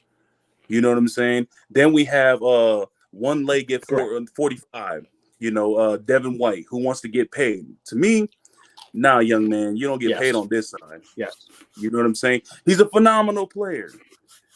Hit or miss. You know what I'm saying? He's just a hit or miss type of person. Now, as far as him laying you out, he might just put you on your back. But does he do it consistently? Negative. In my opinion, he doesn't. Now, as far as the loss today, offense got to score. Offense has to score. Defense can't just sit back and be on this field 99% of the time. Baker Mayfield, yes, this is his first year. I can't sit here and just, sit here and try to dog walk him. But at the end of the day, you just ending up on ESPN and certain local news is not helping the situation either. For you to come on, social media and say, yeah, it's my fault. Yes, it is your fault. Fool, score. We need you to score. And then they want to go for, I don't understand how we go for 4th down and 6, but then when it goes 4th and 2, we want to punt the ball. Make that make sense. Make that make sense. I would have been like, Coach, I'm going home. Well, I'm still trying to figure. Well, I'm We still just trying gotta, to figure out to this day why. I'm still trying to figure out to this day. So let me ask you this: yeah, how can you get the run game? Because that has been a huge thing lacking in the Buccaneers offense. How can you try to get that going with Rashard White, with Vaughn, with the guys that you have in the stable? Because obviously we know now the Titans are floating Derrick Henry out there in trade rumors, along with DeAndre Hopkins. So obviously he's out there. The trade deadline's coming out soon. If the answer's not there in-house, is it in the draft coming up next year? Is it on the trading block? What? Obviously, we all know this. The game is one of the trenches. Whoever controls the line of scrimmage wins the game. We know this. Yes. We've been watching football all of our lives. Yes. What's lacking on the offensive line for Tampa to get the run game going? What's lacking, do you think? Vision. Ooh. If we go back to tonight's game, vision. There was multiple times where Rashad White kept running to the right side. You know why? Because he's feeling more comfortable with Luke Gadecki. I have no hate towards him. Number 2, your best tackle is the left side. So why not run to the left side? There was multiple holes. Now the main problem with Rashad is vision, and he doesn't try to get small. What he tries to do is try to be the highlight running back. Oh, I'm gonna hurdle over you, or I'm gonna try to stiff arm you. Like, no, player, we need you to go north or south, not east and west. We need you to go north or south. Which way you going? North or south. You look at a cow, the cow goes north or south. You ask a traveling cow, they're gonna look at you north or south. They're not gonna hit you with I'm not going west, east or west. So what does he do? What does he do most? He does a whole lot of showboat and trying to run side to side. I don't think he's ready for that. It's kind of the Buccaneers. It's not even the Buccaneers. It's more likely the Buccaneers' fault for throwing him in there last year behind Lenny, because Lenny was mad at the fact that he was taking his spot. Lenny should have showed him the ropes. He should have been like, hey, this is where you need to tune up your vision, or hey, this is where you need to tune up your IQ on this certain level. You know what I mean? But instead, he's a free agent now. He's trying to find another home. He didn't want to game this young man up as everyone should. I get it. Your job is on the line, but when it comes down to, you have no more leverage for yourself, give the gift, the gab, the jab for somebody else, man. Maybe you could be a coach somewhere. You know what I'm saying? But everybody's not ready to hang that up. But at the end of the day, it was a good run for you. But try to get this man help, but he didn't give no help. So now he's trying to learn on his own, and he just lacked vision. All tonight, it was lack vision. He doesn't have the IQ on the field. as of yet, in my opinion. As for the trade deadline, I would love for the Bucs to try to find a running back. We need to find a running back like Derrick Henry. That's a powerhouse running back. Now, it's a far reach for us. Like, who the hell will we give up? Like our previous conversation we had, right? For the Buccaneers, who will we give up? Draft, round 4, round 3? You know what I mean? Like, are we really going to try to give up certain draft picks for someone who's almost depending on what the Texans are asking for? I mean, the Titans, right? I'm saying it's depending on what the Titans are asking for in return. Yeah, facts. You know what I'm saying? But Yeah. So, Mizzle, let me ask you this question. Since we're talking about Okay. go ahead and finish your point, Hammer, and then I'll ask Mizzle the question. Go ahead, Hammer.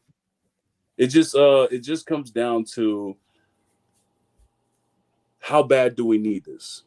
Are we going to rebuild, or are we trying to make it to the wild card? Because that's what it's looked like. We're trying to land a spot in a wild card. Are we trying to still stay? Truthfully speaking,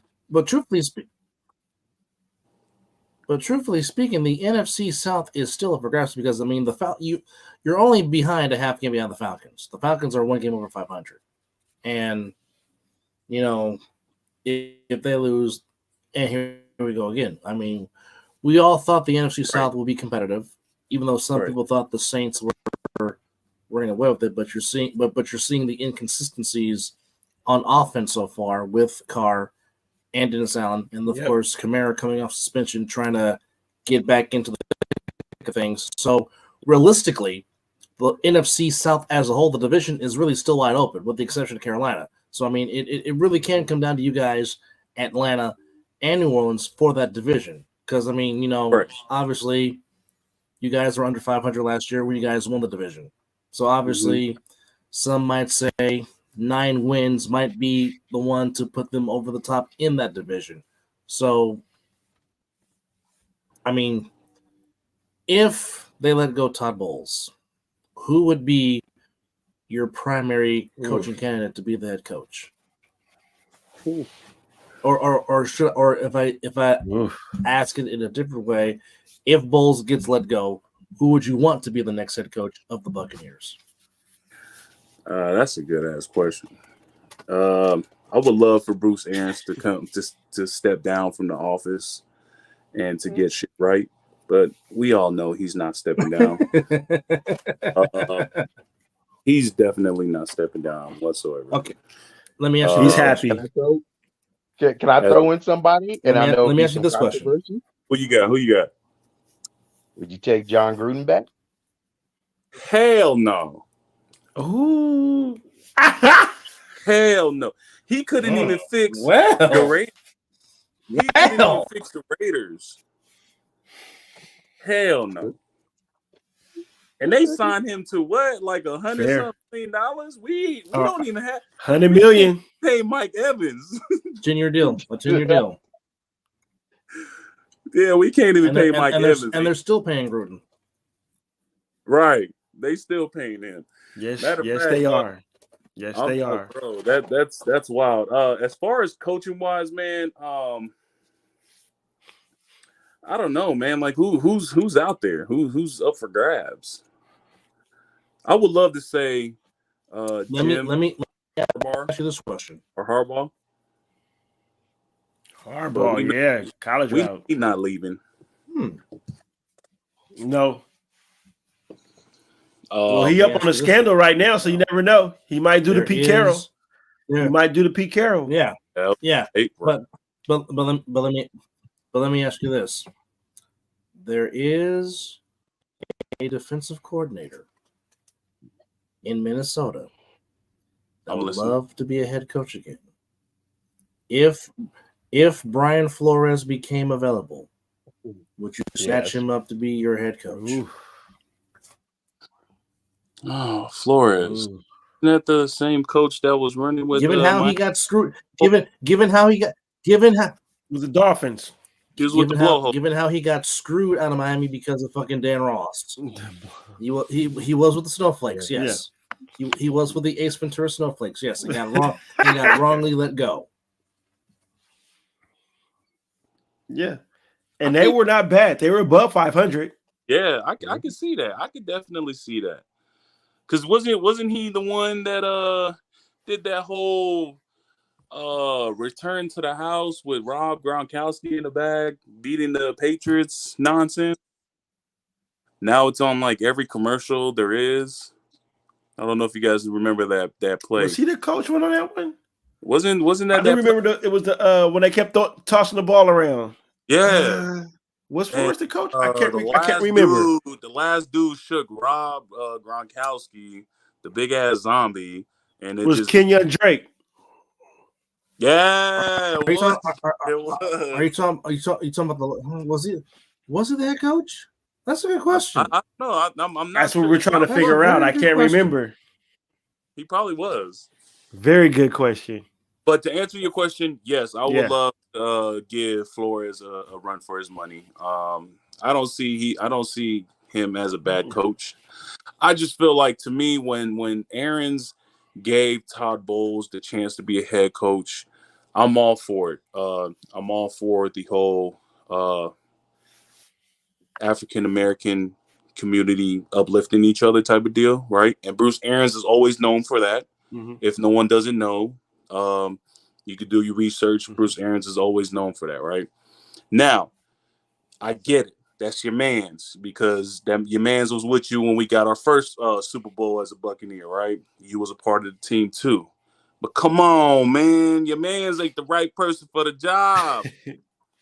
You know what I mean? That's like y'all trying to tell your boy, like, hey, bro, I'm stepping down from being general manager. I'm gonna give you a shot, knowing that this man can't keep that shit going. But you're gonna give him the general manager spot because that's your boy. You feel what I'm saying? Me, in general, I love it. I love when I see my other guys win. But if I know that your skills ain't up to par, my man, you not running this shit, boss. That's just me in general. And I just feel like Todd Bowles wasn't ready to be that guy. They should have found another head coach who was willing to take that opportunity and help, become that Coach Carter for these guys. Because like I said, and I've told this to Big Brother Brian, right? For example, him and I had these countless conversations. Number one, we need that Coach Carter coaching. We need someone to come in here and set us straight. Because after the Super Bowl, I'm not going to lie, our crew got big-headed. This whole tossing the trophy from boat to boat shit, right?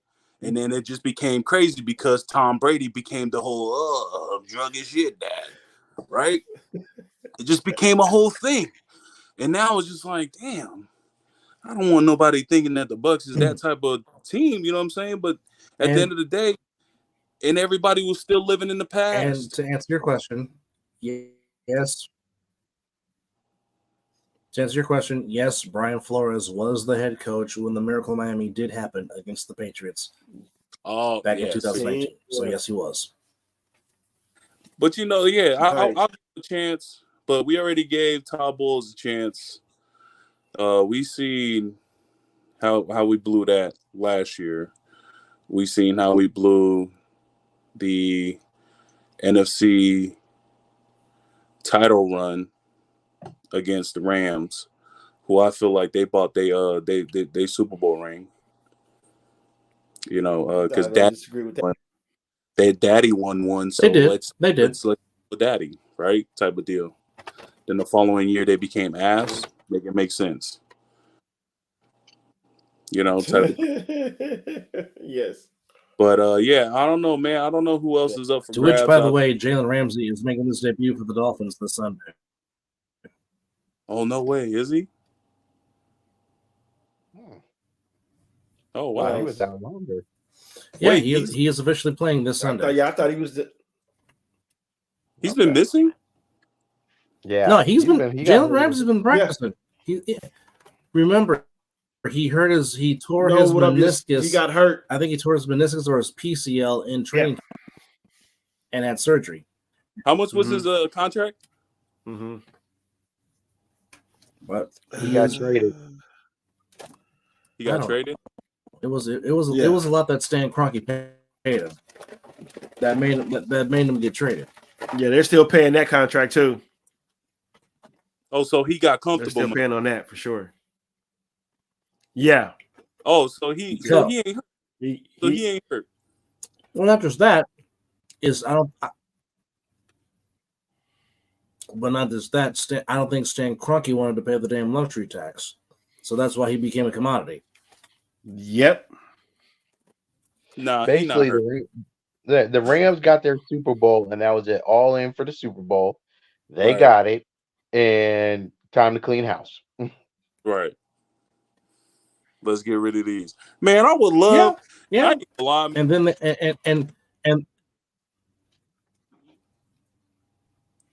I would love for Aaron Donald to get traded to the Buccaneers for some help, because number one, we ain't got no goddamn help at the front line.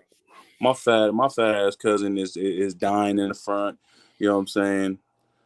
He needs big ass help. You know, his big ass is trying to help, but it just seems like but Vito's a bad boy. He is. But Vita's a bad boy though. Vita is a bad boy. That man can play on my he can play on my defensive line anytime. Right, yeah, and I'm not taking that away from him. Yep. But it's the other guys. It's 11 guys on the field. It's 4 guys on the front line. Where the hell? There's one guy doing his job. Where the hell's the other 3? Correct. You know what I'm saying? Like, it's like, come on, y'all. This is a second. This is damn near the third year this is happening. You know what I'm saying? We barely got by with the wild card going to the Super Bowl run. Well, you feel what I'm saying? And I'm being realistic, bro. We barely got by. That's like, honestly, I feel like we got lucky that year. We got lucky that year. It should have been in 2020. It should have been Orleans. In 2020, explain why. Explain why? Because it's Tom Brady. Because it's Thomas Brady. Well. Again, you saying that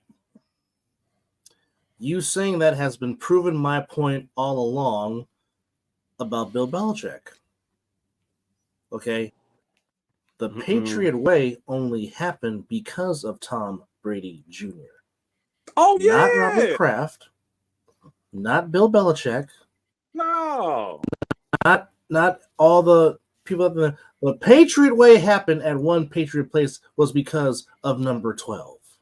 Yes, because as I've been saying for years, number 12. You take.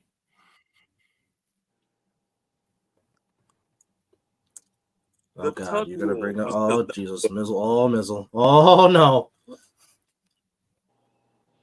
The Tuck rule. Yeah. You're about to unleash some passion out of Mizzle. Who's an airplane fan? You mentioned that. He's happy.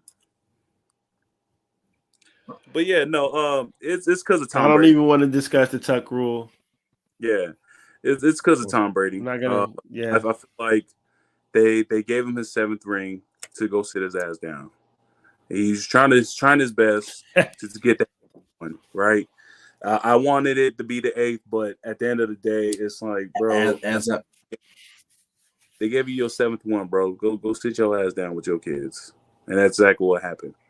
Them weak ass Cowboys sent us home when it mattered most, and then I'm glad the Niners sent them. And that's what their damn kicker can't make a damn extra point.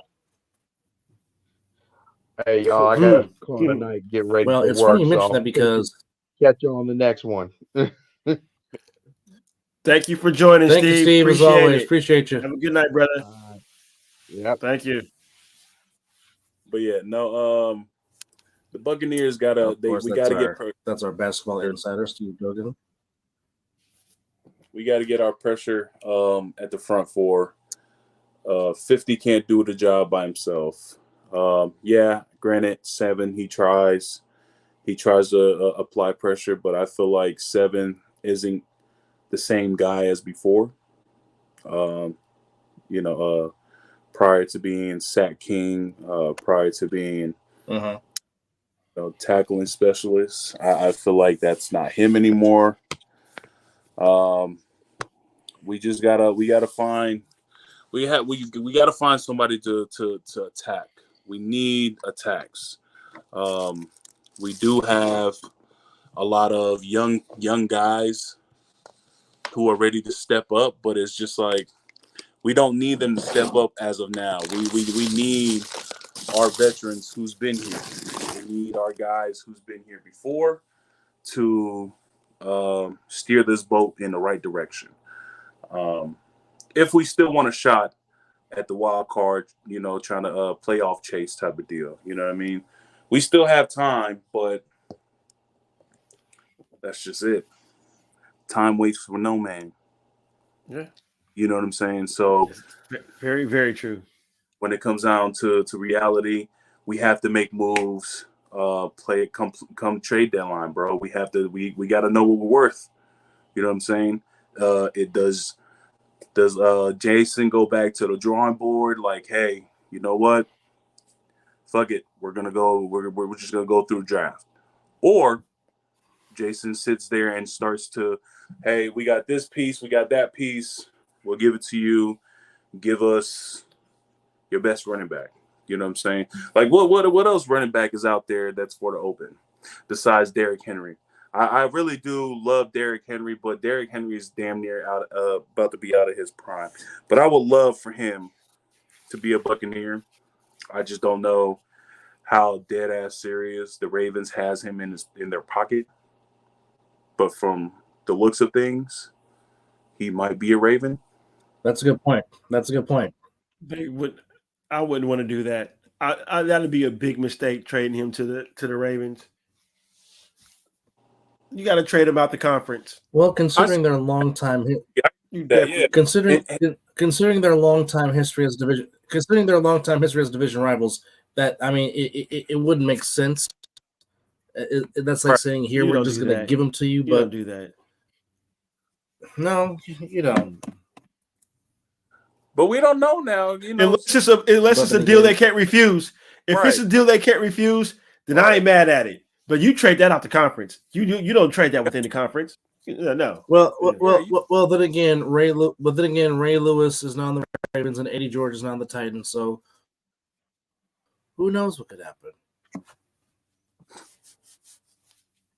True. I will. I mean, I would love for him to be a Buck, but that's a far reach. I really thought for a second the whole Jonathan Taylor missing out before the deal got sealed. I thought the Bucs was going to push for that. You know what I'm saying? That would have been a lovely pickup during the trademark. You know what I'm saying? But I'm surprised you guys didn't make a. I'm surprised you guys didn't make a run at Kareem Hunt before he re-signed with the Browns. Ooh, that would have been nice. Right, that would have been nice too. As of now, bro, I would love for them to try to. We have to figure out what we need to do. Trade deadline is what, in 2 weeks from now? 31st, really? Halloween, if that, give or take. Isn't it Halloween? Oh, it's next week. I think it's Halloween, so next week, yeah. Hold on. Damn, if it's next week, then shit. I want to say Halloween. Today's loss better. There's somebody in that office. You know what? I'm about to apply for the office. Yes. It is October the 31st, 4 p.m. Eastern, 1 Pacific is the cutoff. Yeah, I'm about to apply for office. Like, for the NFL trade deadline. Go ahead, sign me up, man, because your man's over here acting like a Madden coach on rookie level. Like, we need to out because this ain't it, boss. You know what I mean? Like, I love Mike Evans. I really do love Mike Evans. And he's one of the greats that's gonna go down as a Buccaneer, you know what I'm saying, to ever do it. And I would never change that for anybody. But if anybody was to come into my office and threw me a deal for Mike Evans, who I know is going to test the free agency next year, I'm taking. You get something for him? I'm taking that. But it gotta be worth it though. And I gotta still be in the run this year, this season. You know what I'm saying? And I have to still be in the run. But if it's not worthy, hell no. I guess we're gonna go back to the drawing board. By the way, happy anniversary, Florida Marlins. On this date, 20 years ago, you pulled the upset by beating the Yankees in the World Series, to which Josh Beckett pitched a complete game in Game 6, beating the Yankees 2-0 in Game 6. So, happy anniversary, Florida Marlins. The who? The Fishes? Just want to put that out there. The Fishes. 20 years ago, they won their World Series against the Fishes. We're raised over here, boss. We are raised over here. Mr. McDonald, which fight are you talking about, sir? Okay, first off, Tyson you Fury are not fights a this Yankees fan. weekend. You are just a certain lover of a player whose name I'm not going to say. No, I have Fury. Like I said, I don't want to talk about anything Tyson Fury until he is staring across from Alexander Usyk. Tyson. That's just what it is to it. Who do y'all have tomorrow? I don't want to hear anything about Tyson. I don't want to hear anything about Tyson Fury until handle business. Alexander Usyk is staring across from him in the ring. I can see that. I can see that. You know what else I would love to see? Keith, you can't even spell his name right. What's that, sir? I would love to step in the octagon.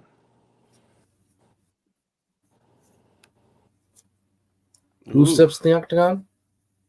No, I just want to see a boxer step in the octagon. No.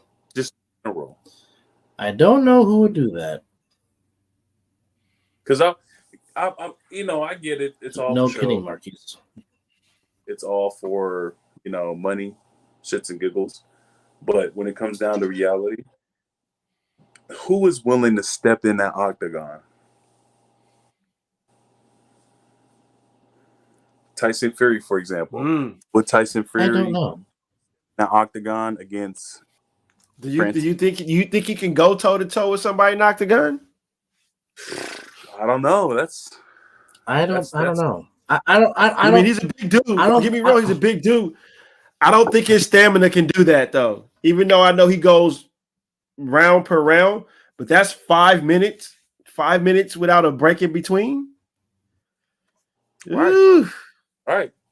That'd be interesting. That'd be interesting. I don't know. But one thing I am looking forward to seeing, though, is David Benavidez against Andrade in November. Yes. As unfortunately Showtime is closing out its boxing coverage. But that's the one fight I'm looking forward to. And I really wish Cinnamon would stop ducking Benavidez and give us that fight in 2024, because that's basically the one fight I want to see. And definitely, as we're talking about boxing now and fighting for that matter, I definitely, if the rematch doesn't happen, I definitely would love to see Boots Ennis against Bud, just because those are two contrasting styles. And I like Boots Ennis. I'm a fan. And of course, Bud is Bud. Yep. But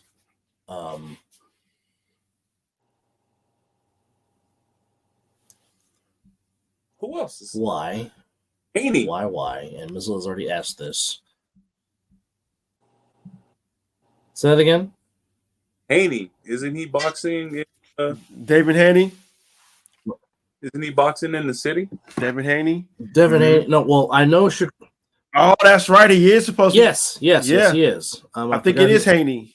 It is David Haney. It's coming up pretty soon. I forgot who he's fighting. I think November, correct? I forgot he was fighting, but yes, he is. Yeah. There's a lot of fights in November. Actually, Good call. Yes. He's fighting November, of course. Yeah. Chase Center Stevenson gets his is first fighting on the action with 16th boxing. here in Vegas.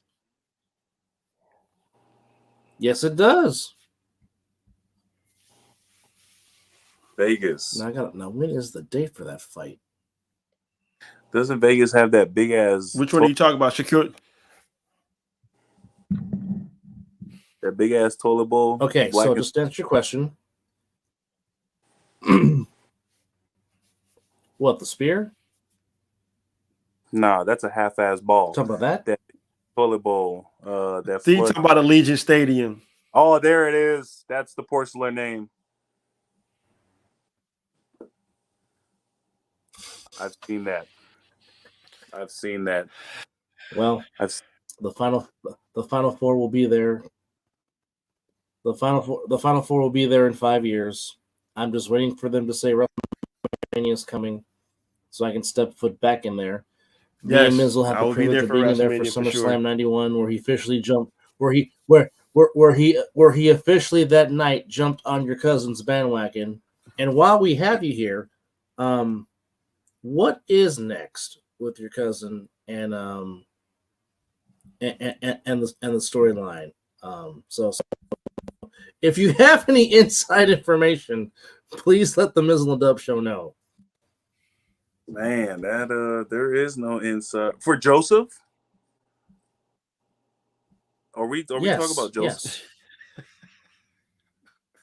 Joseph. Yes, we are. We are talking about the former Georgia Tech Yellow Jacket. Yes, we are.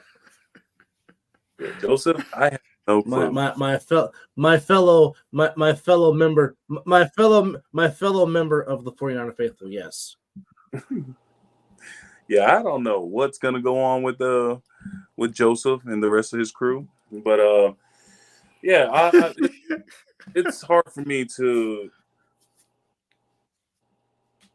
find entertainment with this new generation of wrestling. Like I've told the brother, I gotta really sit down and watch. You know what I mean? I have yet to have time to sit down and really watch and figure out who is who. But like I said before, that one guy, Mr. LA Knight, yeah, he caught my attention. Yeah. He has our era of the Midas Touch.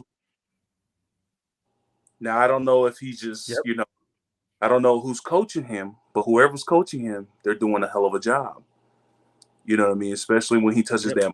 It's just like I just seen him the other night. My son was flipping through the channel. He was like, "Hey, Dad, that's the guy you were talking about, right?" I was like, "Oh yeah, that's him. He was talking mad shit to." He had a very good segment with Paul Heyman. Yes. Yeah. But, he had. Which any work that you do with Paul Heyman turns into gold anyway, because Paul Heyman is just freaking gold, and Paul Heyman is just magic on the microphone. But of course, when you learn from Dusty Rhodes like Paul Heyman did, that's why Paul Heyman is who Paul Heyman is. Right. Exactly. Facts. You know, learning from the GOAT. Now you were speaking. Yeah. Now, speaking of Josh and John, Mr. and Mr. Fatu, are we going to see Fatu versus Fatu at WrestleMania 40 next year in Philadelphia? What does your gut tell you about that? That's a good question. Marquise actually asked me that question, Mr. McDonald. And I said, you know what? I would love to see that. That's actually something I would love to see, and I hopefully the world will love to see that. You know what I mean? But are they going to have you guys at ringside when that happens? Hell no. Nope. Yeah, nope. What you doing that day? If they offered it to go there to be at ringside, would you go? Nope. I got bills to pay. Well, you just accept the ticket and I'll go in your place. I just had to ask. Yeah, y'all could go. Oh, there it is. Yeah, we'll go in your place. Go. My hell no. I would love to be a big ass kid. I'll be we 12 the fifth years old for cousins. sure. Yeah, nah. I would love we to see- just the fifth cousin from the seventh dimension on down. All right. But as far well, let's be realistic. Would the world rather see the twins shoot for it, or would the world rather see the twins reunite? See now, wait. See, wait. I think the whole thing. I don't know which one you're talking about. I believe that Jey Uso is still part of the bloodline, and this is a whole storyline to cross over Cody Rhodes, and some down the line, he will cross back with him. I just have that feeling. It just feels too right. All the attention he's getting, which he deserves. Don't get me wrong. I love what they're doing with him right now, but I still believe he's the right hand man. This is just too good. It's too good. So you're saying, so you're saying Jay is being the mole that Sammy was. That's what it sounds like you're saying. Well, and we're doing a better job than what Sammy's doing. I mean, because just look at it. No. He got Cody Rhodes backing him. Now every KO shook his hand and is forgiving him. He's mending all the fences just to break them. Just think about that for your tribal chief. That's good. That's good TV. That now, if it doesn't go that way, I would not be mad. But if it does, that's good TV. That does sound like the ultimate. That sounds like the ultimate swerve. You're correct. That's just good TV. That does sound like good TV, but when it comes down to it, maybe he's just tired of this shit. And that too. And that's too. He's tired of being the right hand man. Right. Maybe in the joke. I also see that too. All I know is Jean-Paul Levique has done some tremendous writing since taking over the creative control. That's what I do know. He's also gotten some help from Michael Sean Joseph. I would have been like, excuse me. What? Nah, bro, we not doing this. Join what? Is your name Joseph? Like, what? We're not doing this. Calling you by your stage name? No. I would love to be live at a I would love to be at a wrestling show with you, and he's in the ring, and you and you just flat out yell, "What the?"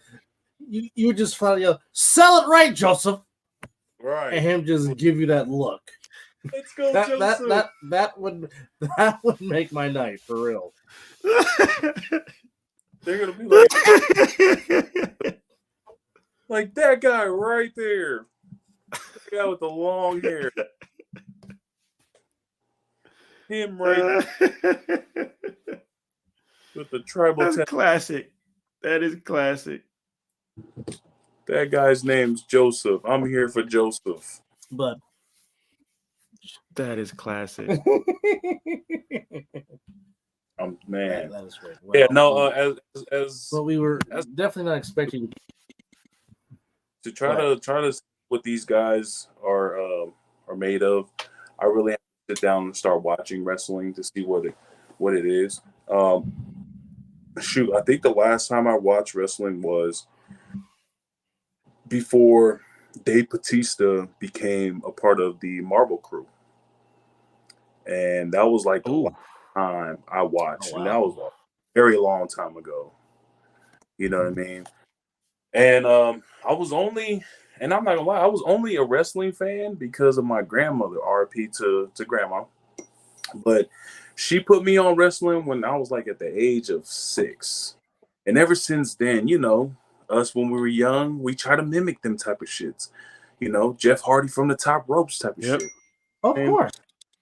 you know, that was fun to do back then. Those are fun, epic times to do, you know, silly shit. You know what I'm saying?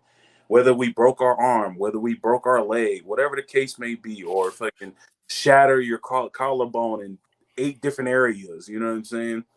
But at the end of the day, that's something that we've seen and love. You know what I'm saying? Nowadays, I was able to see. Damn, what was his name? It was a guy. It was on AEW. It was a guy.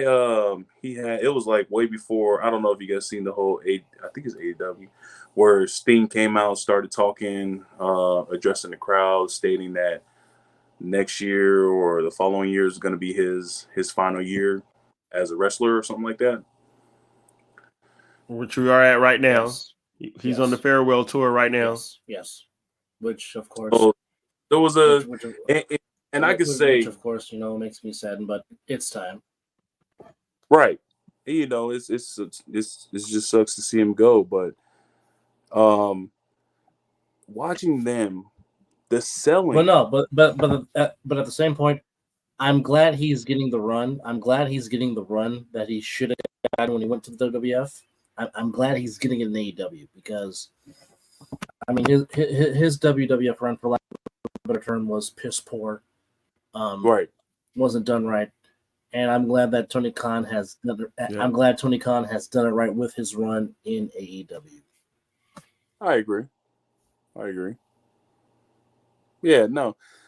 I was able to see Raw, SmackDown, AEW. I forgot what the other one was, but I was able to see those. I was able to see Raw and SmackDown. WCW wrestling. The selling to me. The only thing I have not done is Monday Night Raw. The whole selling of everyone wrestling. Without question. Without question. That has become a lost art. It's become a lost art, selling, yes. And which is why I've always said, if you really want to learn how to sell, did in certain characters, you know what I'm saying? Like it's just not one of those. It's not like, that was pretty tight. You know what I mean? Like it doesn't draw attention to me like that. Like I can't just sit here and be like, that was pretty interesting. Matter of fact, let's watch the next fight and then watch the next match. No. If I see someone not selling the shit, I'm just like, man, turn this shit. You know what I'm saying? Yep. And it's just, I don't know, man. Which is why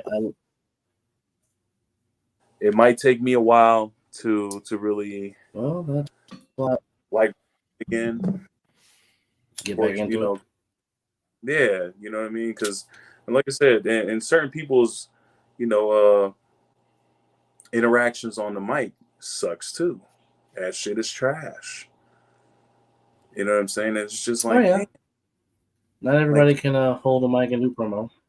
Right. I'm glad I'm glad Dwayne Johnson came back.